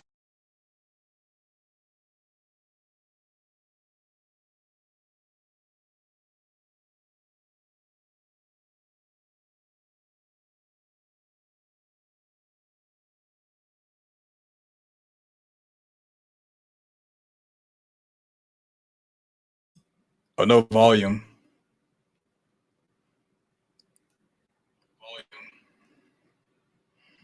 Sorry Want me to about kind of that. take over? Okay, we hear you again. You're good. Yeah, some kind of way my StreamYard likes to cut my volume. Yes, 70% of sexual abuse cases are by men. Yes, D. Darrell. And that's exactly what the report says. Exactly. So let me go down to where I was looking at that, because they were talking about the types of victims and all of that. Okay, and while I'm looking for that, CK, you can go ahead into your commentary. Yeah, so just going over the last part of the video. So basically, it was straw man 101, deflecting 102, and a masterclass in dealing with a hostile panel effectively. So just different coded language, like quote unquote a 5-year difference, that downplays an adult being with a teenager. People will try to fast talk you into bulldozing gray areas between predatory and positive behavior. So we got to look out for that when we're talking and have these discussions, because people will try to fast talk you, change the subject real quickly, and throw you off your game and try to distract you from what you were doing. And Faith did a really great job in keeping things on topic. And even when they've shifted to a new subject, she was already in front of them before they could move and try to pigeonhole her into what their agenda was. So David Johnson was trying to place all blame on women while he was grandstanding, fast talking, and using mush mouthing to shift the conversation away from the fact that healthy, whole Black women do care about the children. He tried to use religion to grandstand and finger point at Black women, not just bad Black women. And there's too many people adding statements and not addressing what was previously said. But you were able to, Faith, take the reins of the transitioning and deflecting as they were changing the subject to push their agenda. So that was outstanding. You stuck to your guns and didn't let them dogpile you. I love that. When you asked each woman if they had raised a predator, that was really great, because when it boils down to it, not someone who is dysfunctional and toxic is trying to foster an environment for a predator to take advantage of the child or children, or they're raising their teddy bear to become a predator. majority of women and men are not trying to raise their children to be bad people.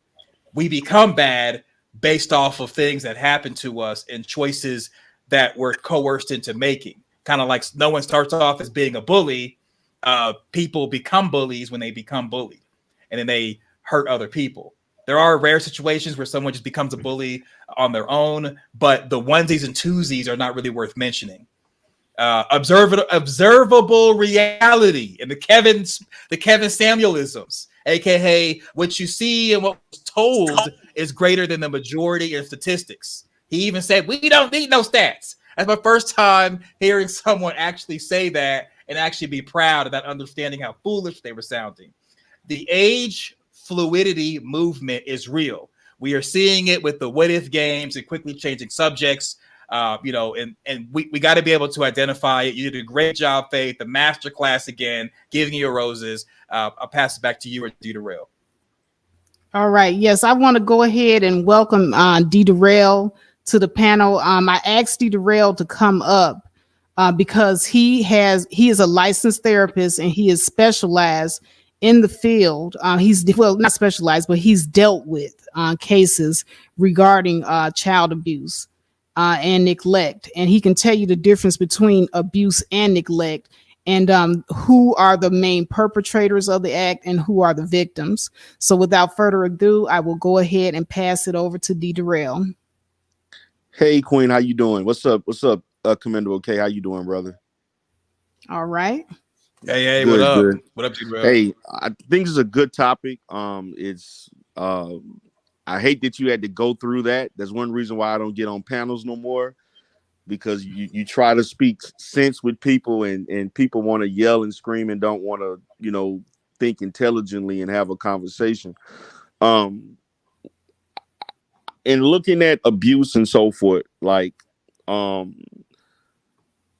what we want to understand, because in the Black community, we have a culture of abuse, because we have had a history of being beaten, and through the transition from slavery has used that as a means to control our own people or control our own children. And I want to, and dealing with tons and tons of CPS cases, I've seen everything you can imagine. I've seen some of the most horrific stuff that has been done to kids. It is difficult to even think about, from men and women. Now, I want you to understand, like in that statistic, when it talks about the occurrences of women and men, it's basically a little bit over 20,000. So it's not a huge, even though the number is big, because you're looking at around 260,000 to maybe about 240,000 per men and women. It's not a huge statistical difference. And what that's basically telling me is that you're looking at who's spending the most time with the children.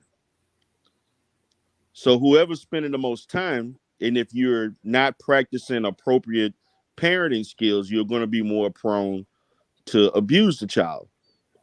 It's not necessarily the fact that,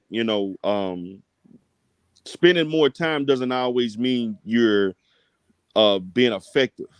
That's what I want us to understand, because, they use the term, Black men, we quote unquote spend the most time with the children than any other person. That may be true, but there's also some other nuances to that. You could spend less time and still abuse a child. Just looking at it logically. But what I want to focus on is that, why do people abuse children? And this is something that I teach a lot. The reason why people abuse children is because they're either not psychologically fit, they're frustrated, they don't know alternative parenting skills besides corporal punishment. We had spoke the other day about this, and I talked to you about, I want you to look up, the legalities among spanking. Every state has a law that allows you to discipline your child. Okay. I talked about with you with the state of Texas. I talked to you about maybe your state, other states. It varies with every state. You have to, and most people don't know this, but you have to understand that when you do things to the point in which it's excessive, it's overly zealous or overly repetitive, or the fact, let's just say it causes some type of visible harm, bruising, or even medical attention, you're going too far. One of the things that I talk about with parents that do use corporal punishment, the number one thing I tell parents, do not spank your child while you're angry. Because usually when the abuse happens, it's usually a parent that spanks a child while they're angry. Everybody has seen a situation, kid in the grocery store acting a fool, and what some mother or somebody, they, but you don't see that much in this, but previous, I know for a fact I saw that growing up in Louisiana all the time when I was a kid, and even as a teenager, some kid getting their butt whooped in the store. Now today people frown upon using corporate punishment. I'm not against using corporate punishment. Corporate punishment is not abuse, but you have to do it in a reasonable fashion, and so on. But you cannot just hit kids, bruising them, causing all kinds of conditions and things where they may need hospitalization and things like that. That's when it's going aboard. Most of the abuse situations that I've seen that were physical abuse, they basically abused the child because that's the way they were beaten. That's the way they were chastised when they were younger. And so they don't know anything different. And so the main thing you got to look at is that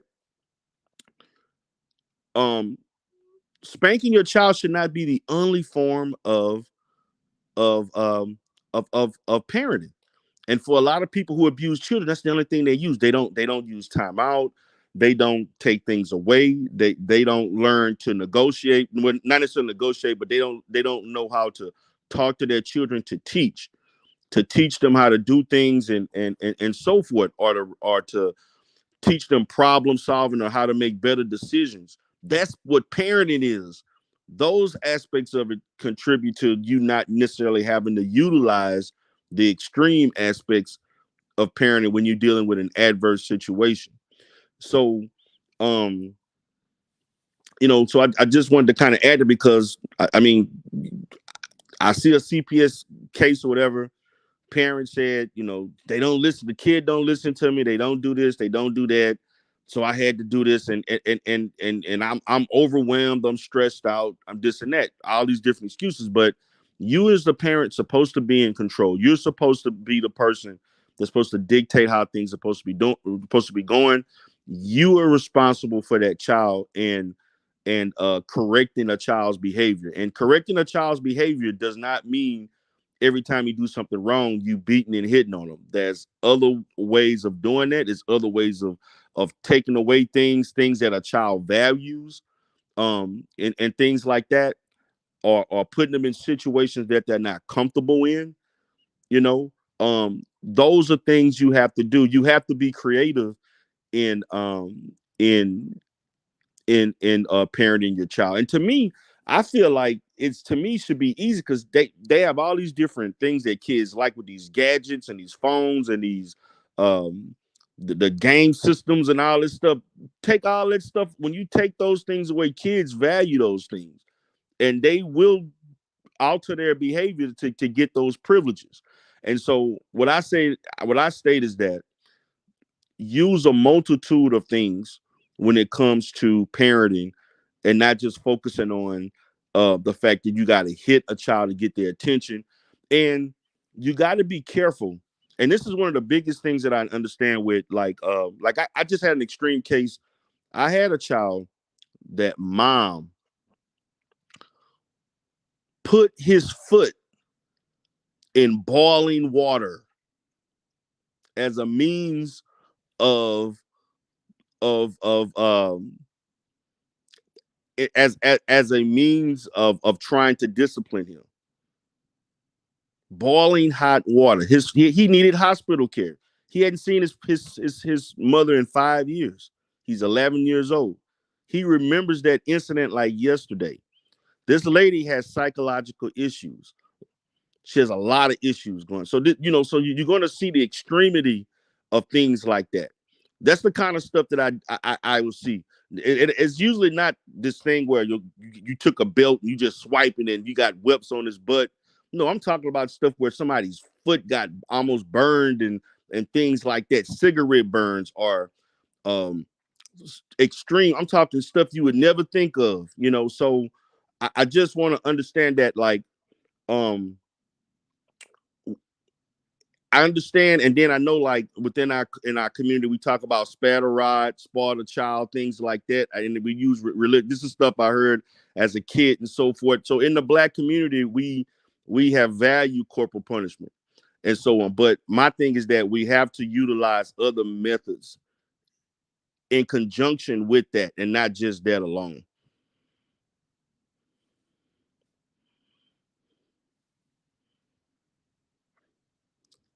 Faith, we can't hear you, Faith. I'm sorry, I had muted my mic. No, I was saying I hate to hear about things like that. Stuff like that, it saddens me, to hear that people have so little self-control. But I want to ask you something. In your professional opinion, who is more likely to, because there's two areas of abuse that they look at most of the time with CPA, and that's sexual abuse and physical abuse. Can you break down who are the perpetrators mostly of physical abuse and who are the perpetrators mostly of sexual abuse? You mean for children or just period? No, for the people who are actually the abusers. Oh, the abusers as far as physical abuse to children? Yes. Oh, for physical abuse to children is usually, like I said, it's mainly women. And like I said, statistically, it's about, give or take, is not a huge significant difference between men and women, but it's about a good, maybe give or take 20,000, 25,000. With you also got to take in respect that there is a standard, there's error in that. So just because that number says that doesn't mean that it's completely accurate. There's always an existence of error. When it comes to sexual abuse, it's overwhelmingly mostly men for the most part. Now what I can say is this, and this is something that has been troublesome, is that there has been a large increase to me in the last 20 years as opposed to when I first got into the field. Because when I first started in this field, women were not committing sexual abuse to girls or boys at the rate it is now. I'd say it's been at least a good 10 to 15% increase as opposed to what it was back 20, 25 years ago as it is now. Now, it's still not nowhere near what it is for men, but it is something that when you see a growing trend, that's not good either. Exactly.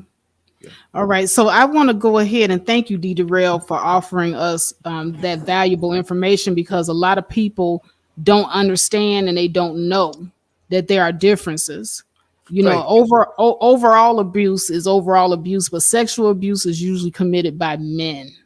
Faith, can I ask D. Darrell something right quick in that vein? D. Darrell, who kills more children, men or women?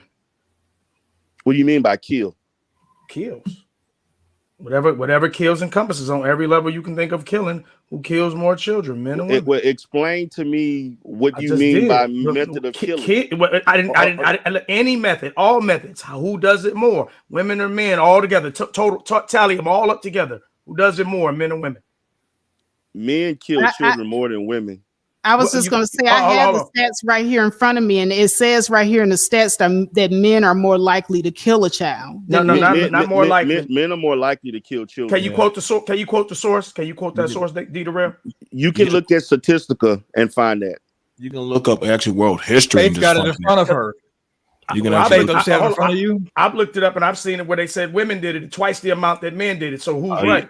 are No, you trying you're to- looking at overall abuse, No, I was looking at I which looked at also abuse. includes physical abuse. No, I looked at abuse. Then I looked at killing. I looked up the difference, abuse and killing, and it said, and both times I saw it was women and more. Now my thing is, I'm just saying, women are less likely to commit violent crimes against anybody, whether it's children or adults. Women do not use violent means to do things as much as men do.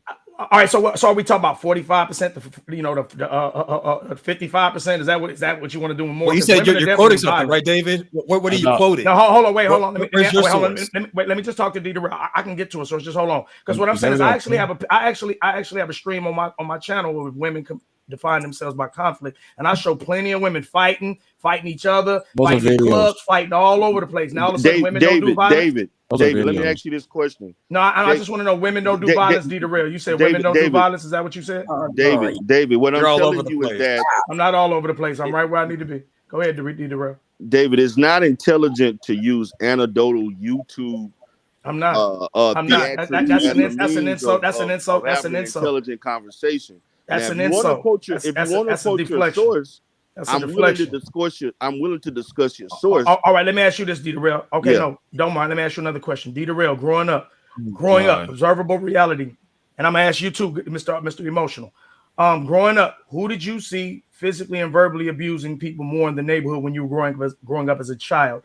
Every day, average every day. I'm not talking about special occasions, exceptions. For overall, growing up, did you see women talking crazy, calling people black ass, nappy head, get your bad ass over, whooping children everywhere? Or did you see men doing it? David, my question before I answer that question, how is that relevant to it doesn't matter what you think the relevance is. I'll tie it in. No, all right, listen, answer the question and then I'll tie it in. Well, David, would you like for me to read the report? No, hold on. Let me deal with one thing at a time. Now, if you want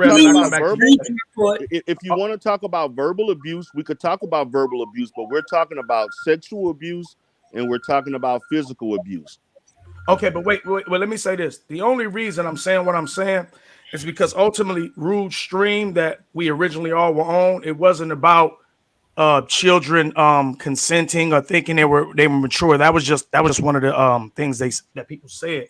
It was actually about do black women covering up sexual abuse, and so we brought up the fact that a lot of these child predators are raised in single mother homes for most parts, and a lot of the women, when the children are abused, they cover it up because a lot of men I know, they always say they never told me or they hid it from me or they have said that. So that was the real topic. So now you guys have taken the topic somewhere else. Nobody was ever arguing what Faith's topic was. We were arguing the fact that we were arguing the fact that do women cover it up? Do women raise these predators and do women cover it up? Because if I find out, I'm gonna beat a nigga ass, but nobody ever tells me anything. So how am I supposed to fix it, rectify it as a man if she's covering it up? That was the point. Go.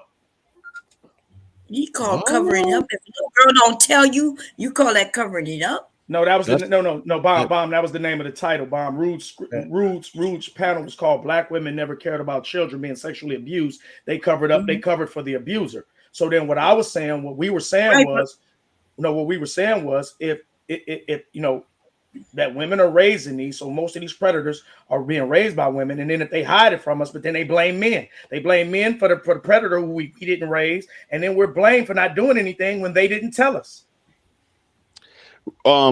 David, whether a woman covered something or not, the onus still goes to the person who did the act. Nobody's saying that, Dita.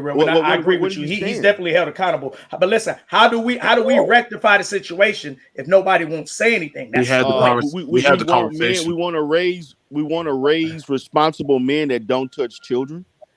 Right.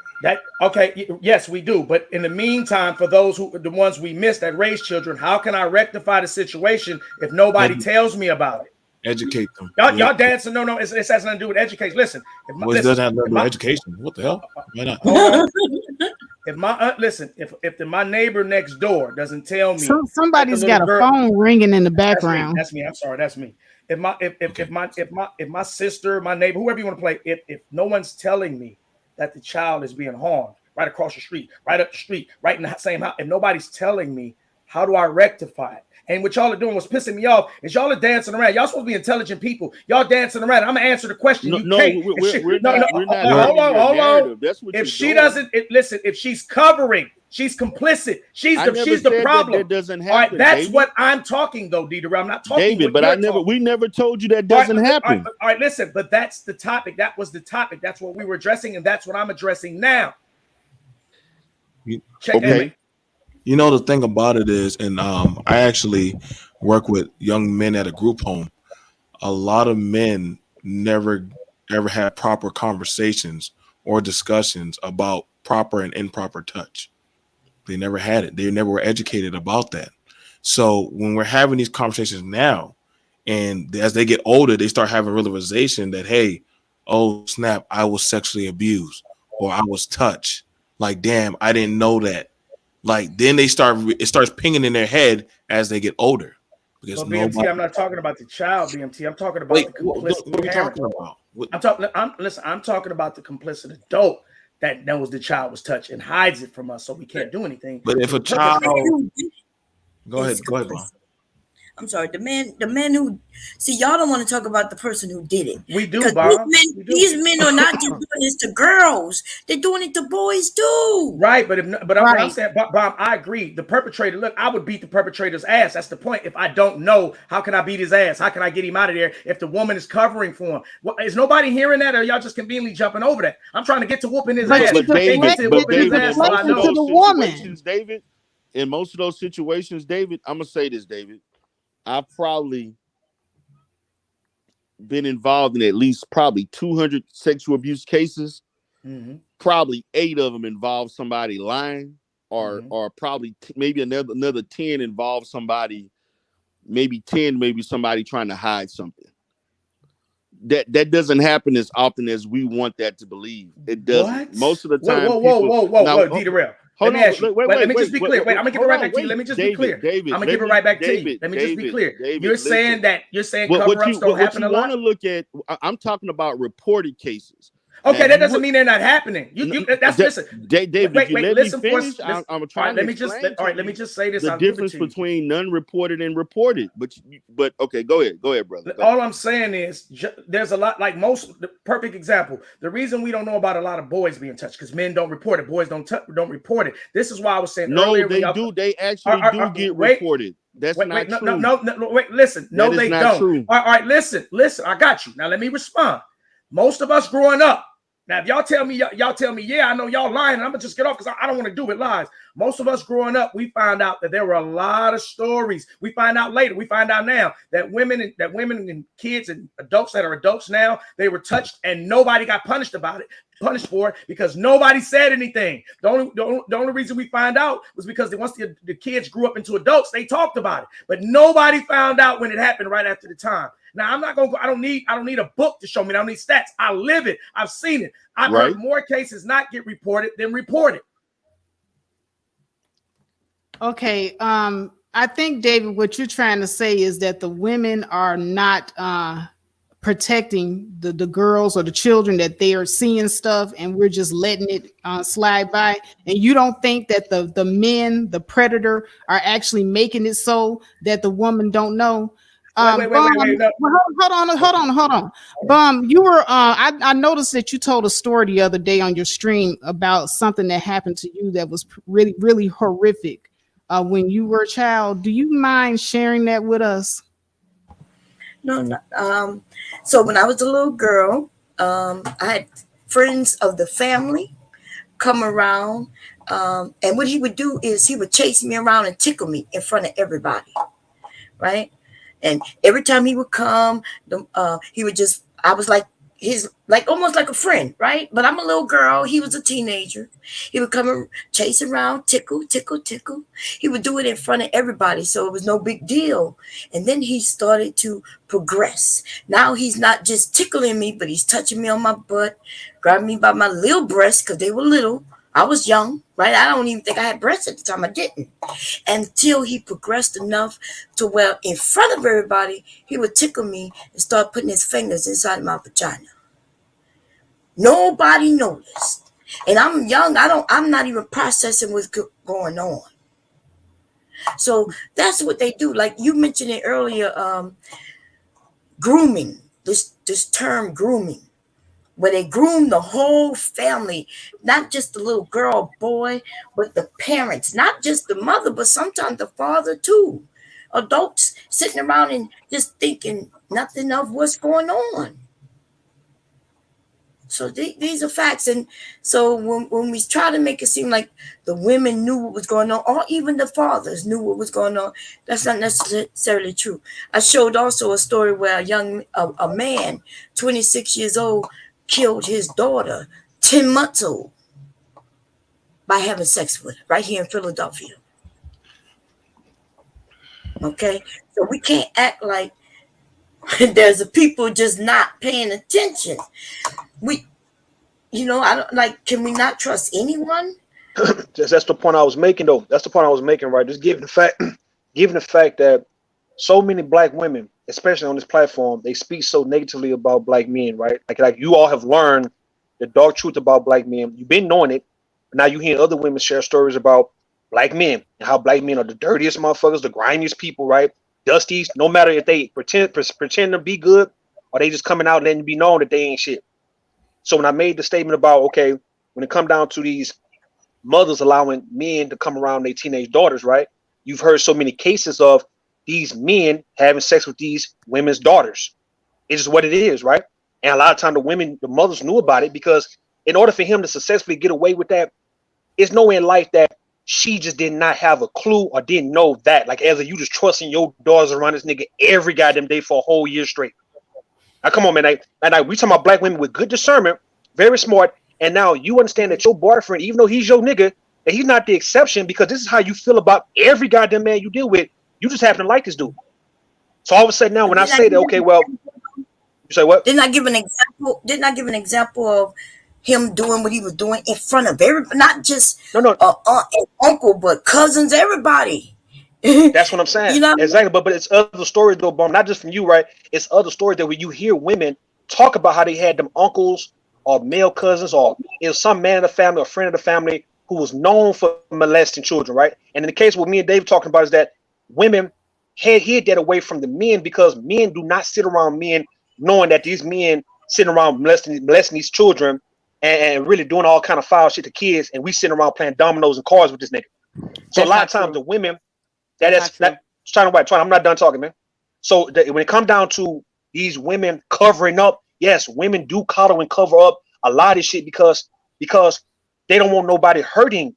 Because what if this man was your actual brother or your son doing this shit? Do you want your goddamn son or brother getting killed? No, you do not. And do you want him going to prison for this shit? No, you want to make a big deal about that. That's the point I was making. When it comes to that type of stuff, y'all got it. In jail, our family, we can send motherfuckers to jail. Messing with my little nephews. Somebody was sexually assaulting my nephews. His own inside the family. Yeah.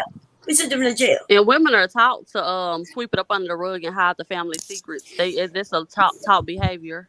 Hey y'all. Well, goddamn. Hey, So, hold on. Let me say hold on. Yeah. Y'all just heard that shit. Can I just so I've been listening to this stuff, and I know I'm one of the few men that ever talk about this on these platforms. It's definitely it's not taken serious among black men to talk about sexual abuse, because one, you're either looked at as you think that you're weak, or it's a rite of passage of manhood. But if it's done by a woman, then you're a man. If it's done by a man, then you were violated or some shit. And so the perception of it is a double standard. I agree. And also how it's not properly being addressed or educated. Like I remember when Baum told a story about what happened to her son. You know what I'm saying? He's one of the lucky ones. A lot of boys do not openly talk about that kind of stuff to their mothers or their uncles or anything. You know what I'm saying? And then when it is talked about, it is swept under the rug. A lot of girls, they keep it quiet, like a badge of shame, or they get netted in like it's a very dirty world. That's why when I brought up about properly educated, because there is a grooming process of it starts out small, where the man's walking around your house in boxers. oh, well, that's just my man. But why is your man comfortable to walk around? You understand, with young adolescents? Like Appreciate it. that should Thank have you, been BMT. checked. And the same thing as you can't just let anybody around these children, because these kind of things, it gets normalized and it opens up doors to whereas to, well, baby, I'm gonna take your child with me. Why do you need to take my child? Like it's almost 6 o'clock. Well, I'm gonna take them and go get some ice cream and go by Walmart. Too much shit can happen. And I've talked to Yeah. young men. I talked to young men in foster care that have had these conversations like, yo, if I was old enough, I could have fought that nigga.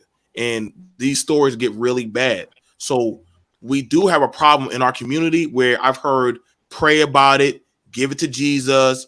Sweep it under the rug.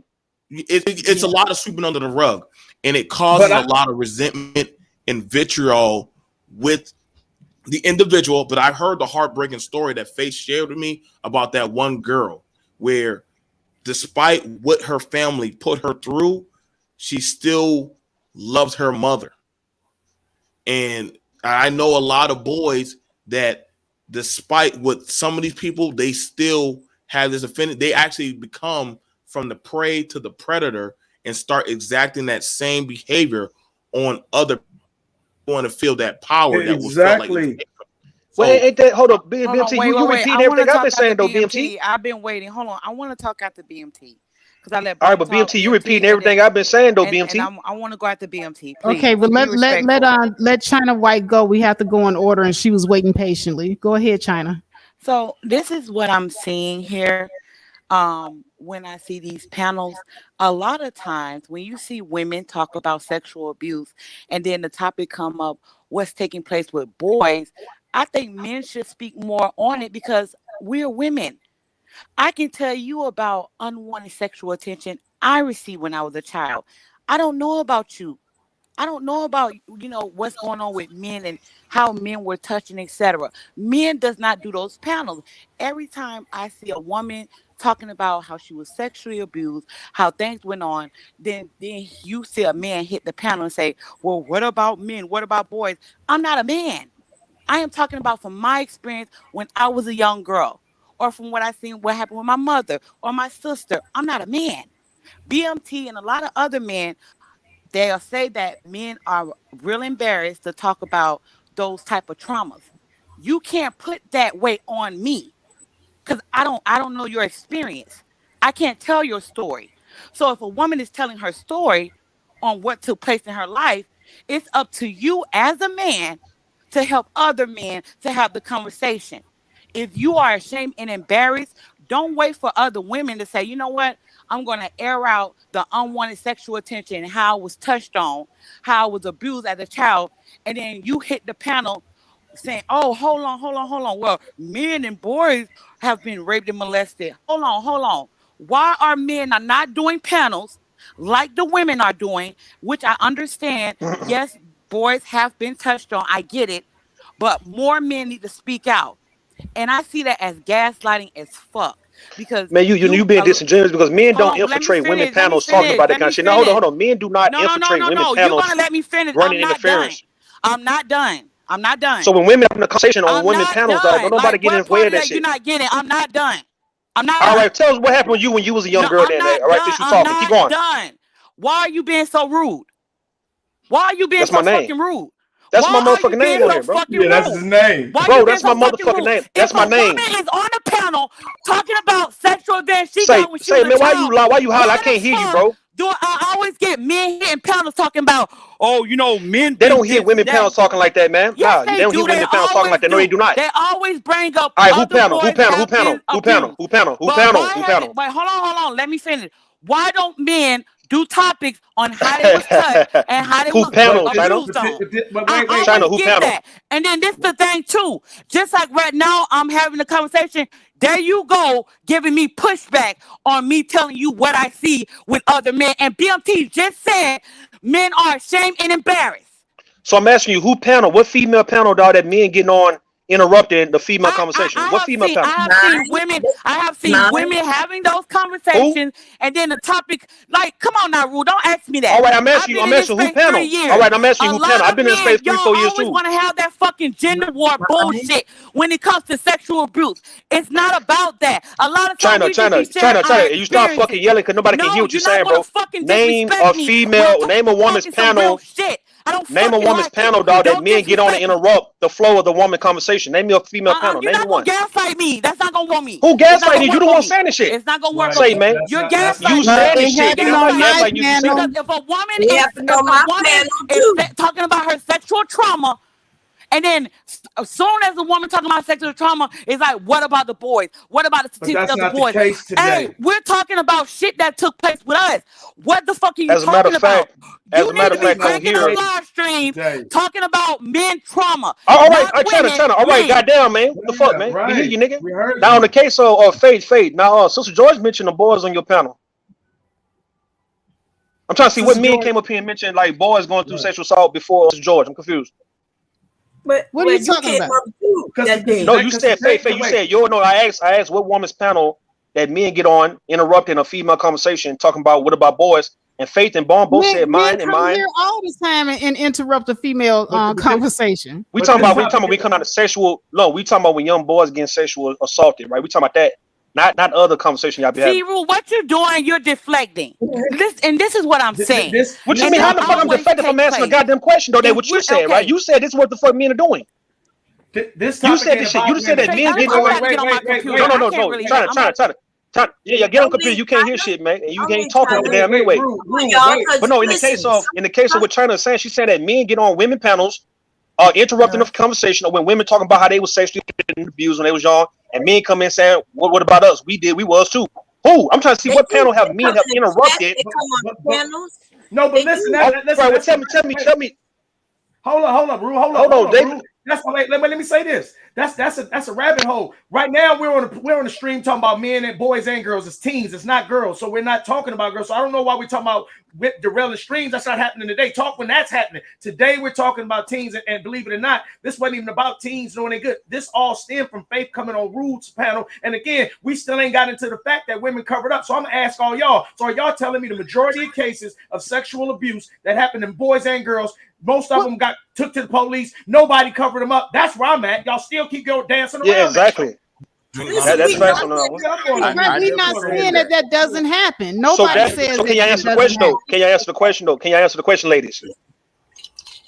But I'm not going to sit here and say that it happens majority of the time because that would be a lie.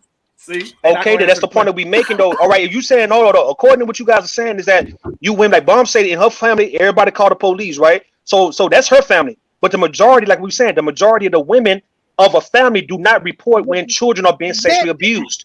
There is no stats to back that up, but Rude, there's no stats. All right. Then why? Hold up. If there's no stats, then why a lot of men not locked up for really for child sexual abuse like that? There are men who've been locked up. No. There are. According to what Faith was saying about it, it's 80%. Hold on. Faith gave these stats about 80%. Darrell came up here and said 70% of child sexual abuses is happening with men. So why in the fuck are 70% of black men are being locked up for molesting or raping some type of child? That's what I'm asking. 70% of black men are men. Not black men in general, but no. All right. The other day when I was on Faith panel, Faith mentioned that 80% of black men are committing these crimes, like these sexual, these children. No. That's 80%. No, Rude. No, that's 80% overall, not just black men. Okay. And I think it's 80% of those who are being abused, right? Like those who that's are abused. right. 80% of men. Rule, let me help you. Rule, let me help you. Rule, let me help you. Let me tell you that's where you're going wrong. No, they right on that note. That's not the point. The point I wanted to make that they went wrong was they said most of those cases are getting reported, and I know goddamn well that's a lie. Hell no. Darrell know that. How you think you got the number? That means there's a lot of people getting reporting and things. Man, the majority of men in prison. No, there is no. See, this is disingenuous right here because there is no way to know how many unreported cases are because that is the unknown. Exactly. You can look at how many people are locked up. Hold on, Faith. You can look at Faye, you can look at how many people are locked up. That'll tell you the unknown right there, right? So if it's 70%, right? Say if it's 70%, let's say 70% of black men are committing these child sexual assault actual cases, these crimes, right? Then goddamn it, at least 50% of black men would be in jail right now, right? Because of that alone. The majority of men in prison is not in jail because they abuse some child sexually. They're not. You can look that up. No, CDC, look it up. no, I think a lot no, of people. you're wrong. You got it confused with the number. So How I let's got say, it confused. okay, if there's 100 women who've been sexually assaulted, then they Okay. say out of that 100, 80% will be done by men. We're not saying that Okay. 80% of men are doing these type of crimes. That's not what we're saying. That's exactly what you just got to saying, bro. You just said It's that. not the same thing. Wait, wait, The wait. 80% You said Okay, hold on. Let me just go ahead and clear this up. I'm going to read the sexual abuse portion of the report. okay, please. Okay. Child sexual abuse. Child sexual abuse, CSA, encompasses sexual abuse acts against children. These acts may include rape, sexual assault, and incest. Sexual action against minors is also considered CSA even when a sexual act is incomplete or there is Okay. no sexual contact or exploitation of the child. So Okay. now it says it is difficult to know how many children are sexually abused because CSA is often hidden and or not reported by victims until later Okay. in life. That's what I said. Now, Okay. for this reason, occurrence and features of CSA are typically assessed using surveys focused on historical experiences. So now we have gender differences in victims. A child sex assault meta-analysis by Bow found that girls are significantly more likely to be victims of child sexual assault than boys. And this pattern has also been confirmed in other literature. For example, in a study conducted in Sweden, girls experienced child sexual assault 65% of girls experienced child sexual assault compared to 23% of boys. And it says here, recent meta-analytic data. You and I, Faith, Faye. you on mute. You and I. Faith, you on mute. You on mute there. You on mute. You on mute. She might be coughing or it's No, stuck. go. No, She no, not- audio she went talking. out. She talking, but she not get audio. Go to, I have go a to qu- your, I want to hear the Can rate. you guys hear me? Can you hear me? You're back, you're back, you're back. You good? We can hear you now. Okay. Yeah, it goes out from time to time. Sorry about that. That's cool. Okay, Go it ahead. says here that 7 to 8% of boys and 18 to 20% of girls experience child sexual abuse globally. Now it says in a prevalence study by Maliva and colleagues based on a 10,139 forensic medical examinations performed in Sofia, Bulgaria. It says here 261 examinations indicated sexual violence. Okay, and in 36 of the 261 examinations showed child sexual abuse.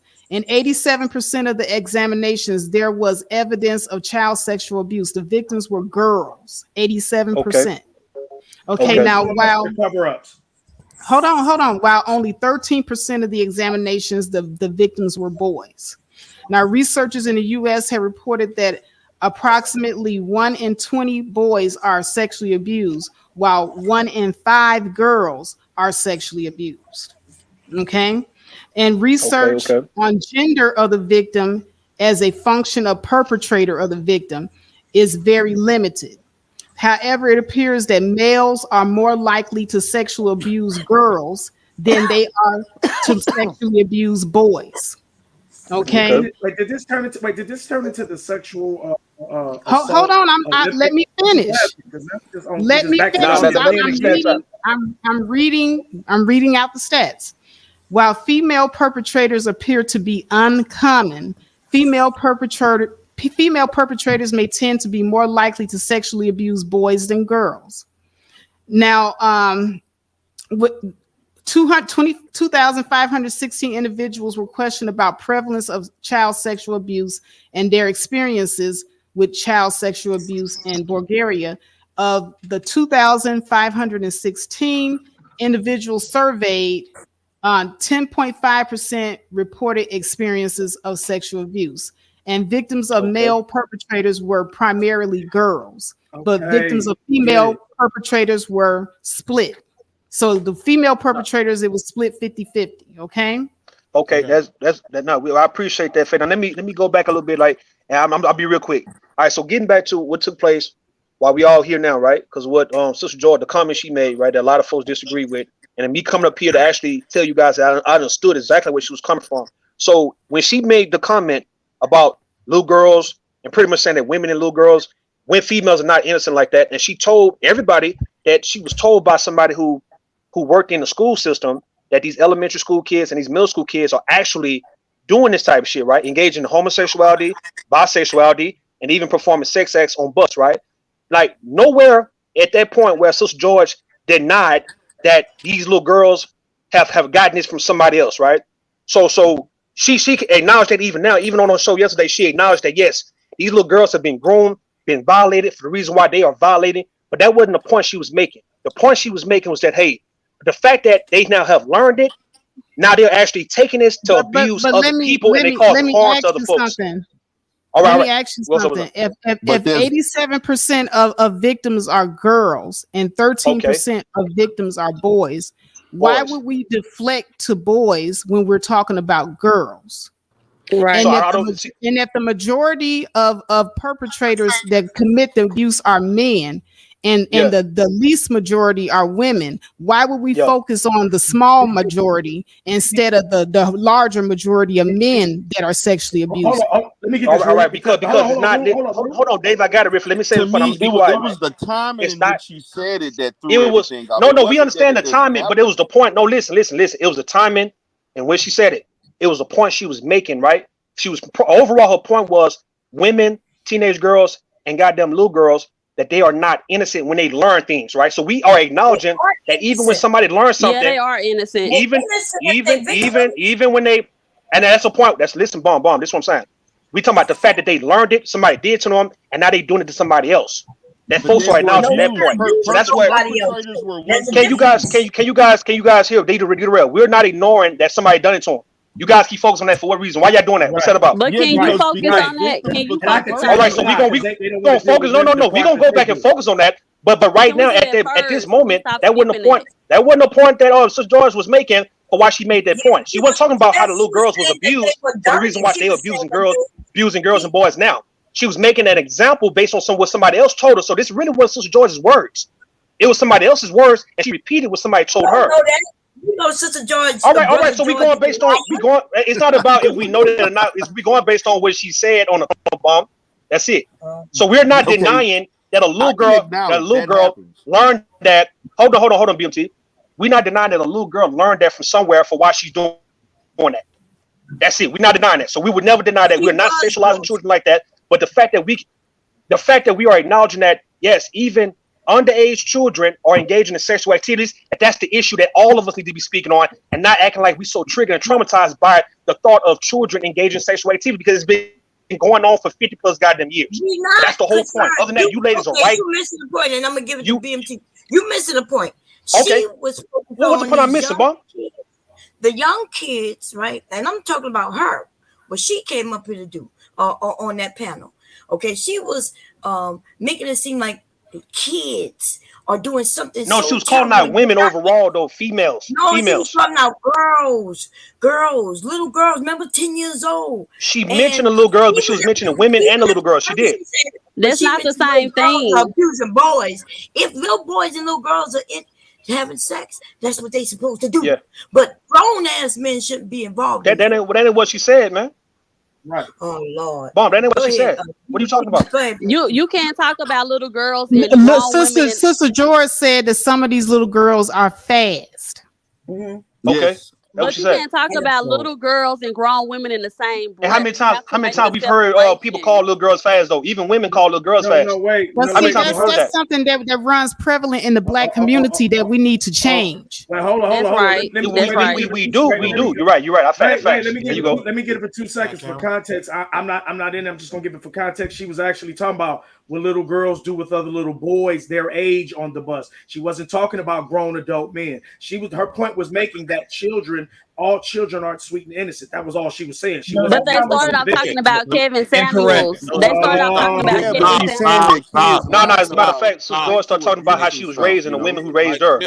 That's what she started out No, with. they And she went to they the asked her whole, about she Kevin went to the women that Samuels. raised her, and she started talking about the little girls. That's what it They was. asked her about Kevin Samuels and the Okay, stepdaughter. okay. Let me have the mic. I'm the co-host. Let me have the mic. So Sister George made the point about little boys to deflect away from her supporting Kevin Samuels, who made comments to a woman that he should be allowed to look at and touch her daughter when the Don't daughter believe comes out her. the shower.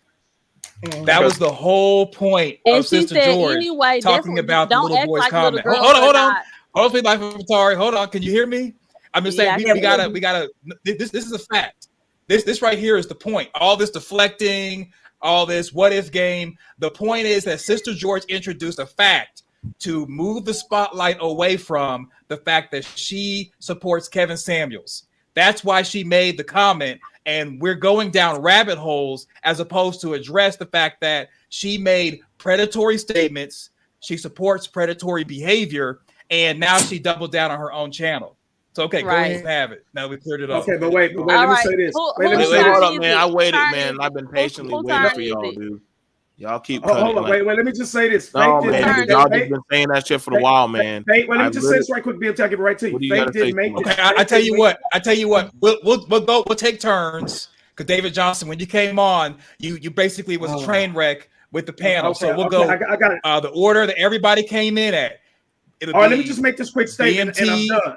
Bomb Cherry. Then it'll be Sweet Life of Atari. Then All right. then we'll do Rude Amp. Then we'll do No, Dita Rude Rail, just and then we'll went. do you, Rude- David, last. Rude Since you just came went. on, Rude Dita just Rail, went. Dita Rail. Okay, that's fine. We could change the order Who's to Dita first? Rail, then David, All right, then but Rude listen. Amp. Okay, so Faith didn't make the stream BMT 'cause is of going that, to though. speak now. BMT is going to speak now. Yeah, Then she Bomb did. Cherry, then Sweet Okay. Life of Atari, then Dita Rail, then you, David, then Rude Amp. All All right, right, cool. Now, go ahead, BMT, take it over. okay. Right. So the problem is when it comes time for the men to have their own separate panel to talk about this, that's not the hot thing to look at. It's about girls are fast, they're sexually deviant, they're ain't shit mothers. And I'm like, yo, why can't we have the conversation on the men's side to properly start being better fathers, brothers, and sons and start addressing this? And I know, but I got a lot of pushback about that's some sus or bussy ass shit. And I'm like, damn. So when y'all dudes gets these stuff on y'all for like predatory or these doggone things put on y'all for life, you could be preventive and be better fathers and better men in your community if you have the conversation. You know, like you can be that protector if you start actually educating yourself. And I'm telling you, I talk to a lot of men that are in DJJ right now, and they like, yo, if somebody had properly told me what I was doing was wrong, I thought it was cool, but somebody did it to me. Again, you can me and Dee Darrell even had the conversation on different panels along with Faith and different other people. Hell, there was a woman that came on our panel. Remember that, Faith? When a woman came on our panel talking about taking a young man out to dinner to Subway. And motherfuckers looked at me like, yo, like I'm like, but there's a lot of boys, and I'm not gonna lie, I've heard on men's panels say some crazy shit like if the state is of consenting age. And I'm like, how the hell are men doggone entertaining a conversation about so long as it's consent, but a child cannot consent. No 14, 15-year-old can ever consent to sex with an adult. That is impossible. But you have men entertaining these conversations. And they'll say, well, the mother or the father should have been there. No, dude. Why are we entertaining those type? That's how shit. Man, why don't you talk to the goes down. topic, BMT? You just beating up men. No, I'm not beating up men. I'm calling out shit. I'm just calling Talk shit to out the for what it topic. is. That's not the topic, though. That y'all Why beat do up men on have their women. own Y'all beat panel? up on we women. Nah, not? let BMT beat up on men for a second, dog. So everybody can know that we do hold each other accountable. Go ahead, BMT. Right. Yeah, like y'all don't beat up on women. Like, so But that's not I'm the topic. saying that hold up. But see, you're saying I'm beating up on men, but I'm calling out a dysfunctional behavior that True. men Go should ahead. call out. Facts. That's not beating up on men. That's calling out that if any one of our children were at the park or at practice after Thank you. school and some man is hanging at the gate, hey, bro, what the fuck you doing here? Oh, man, I'm just chilling. No, you need to get the fuck on. That's calling out. Nobody on here disagrees with that. That's No, what David Johnson. Let Why you BMT keep do that. interrupting him? No, shut but up. why you No, keep no, interrupting let him him? do it. Let me show you why. Let him do it That's because so now when rude. Sister George, when we get to the point why Sister George is calling out these women, we don't want no woman to try to go against that, bro. Let BMT call out the men right now. Go ahead, BMT. But see, like I said, man, like, listen, if it's dysfunctional, we need to call it out and properly educate people, man. Like, we see these stories happening with these young girls getting with older men that are being groomed. We see these young dudes who think that they're winning by getting with older cougars that are sunning them.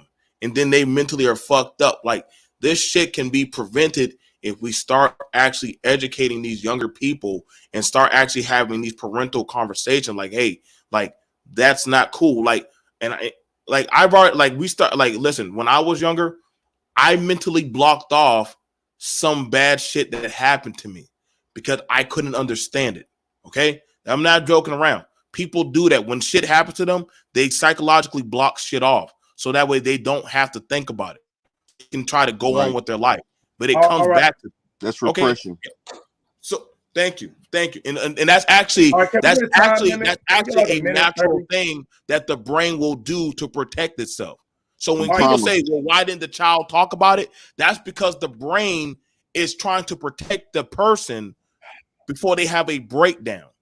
That is actually something that's a human defense. All right, we got it. Right, it's probably confusing. It's probably confusing. Okay, go ahead. I've been beating up on you. I apologize. You know what? That's okay. It's okay. Come on, can we keep it a minute 30 so everybody can get in? I'm just saying. Thank you for sharing it, brother. Okay, all right. Yeah, BMT.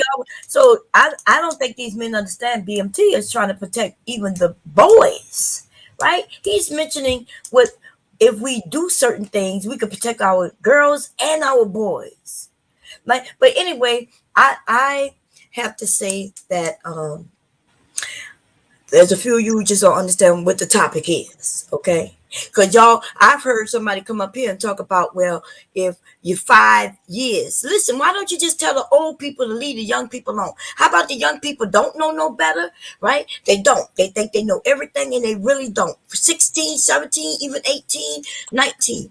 But how about the 30, 40-year-olds? Leave them alone. And then even a little girl who's 16, even if y'all claim that she knows what she knows how to do, maybe an older man who do know, maybe he just say, you're too young. But we can't do that. Then y'all said what she wanted. Hey, Bomb, let me get it for 2 seconds. I'm sorry. I know I'm interrupting. Just please. Let me know I love you. Hold on. Trying to write down. Hold on a second. Trying to write down in the chat.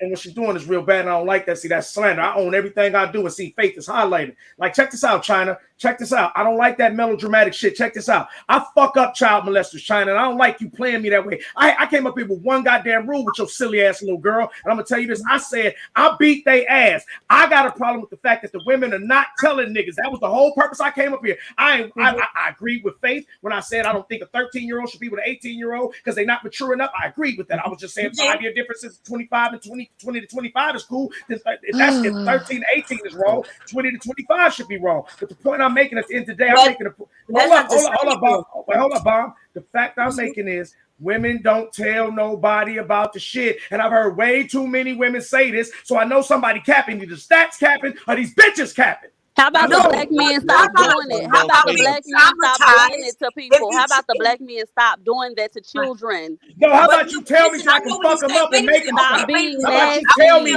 How about you tell me so I can beat his ass? Dial it down. Let's get the emotions out of it. Okay, we got it. So I'm gonna be Mr. Emotional. That's supposed to be me, right? Emotional about men touching children. David, I understand what you're saying. I understand what you're saying. I'm gonna be the man's ass. A little bit of it is all, but I do understand when you're claiming that the women are telling, but maybe they traumatized. Hey, China, shut your little bitch ass up. And they do have some ratchet ass mothers out here, but we be honest, who know that her husband or the stepdad is messing with the child and she just swept that shit on the rug. We know they got something like that.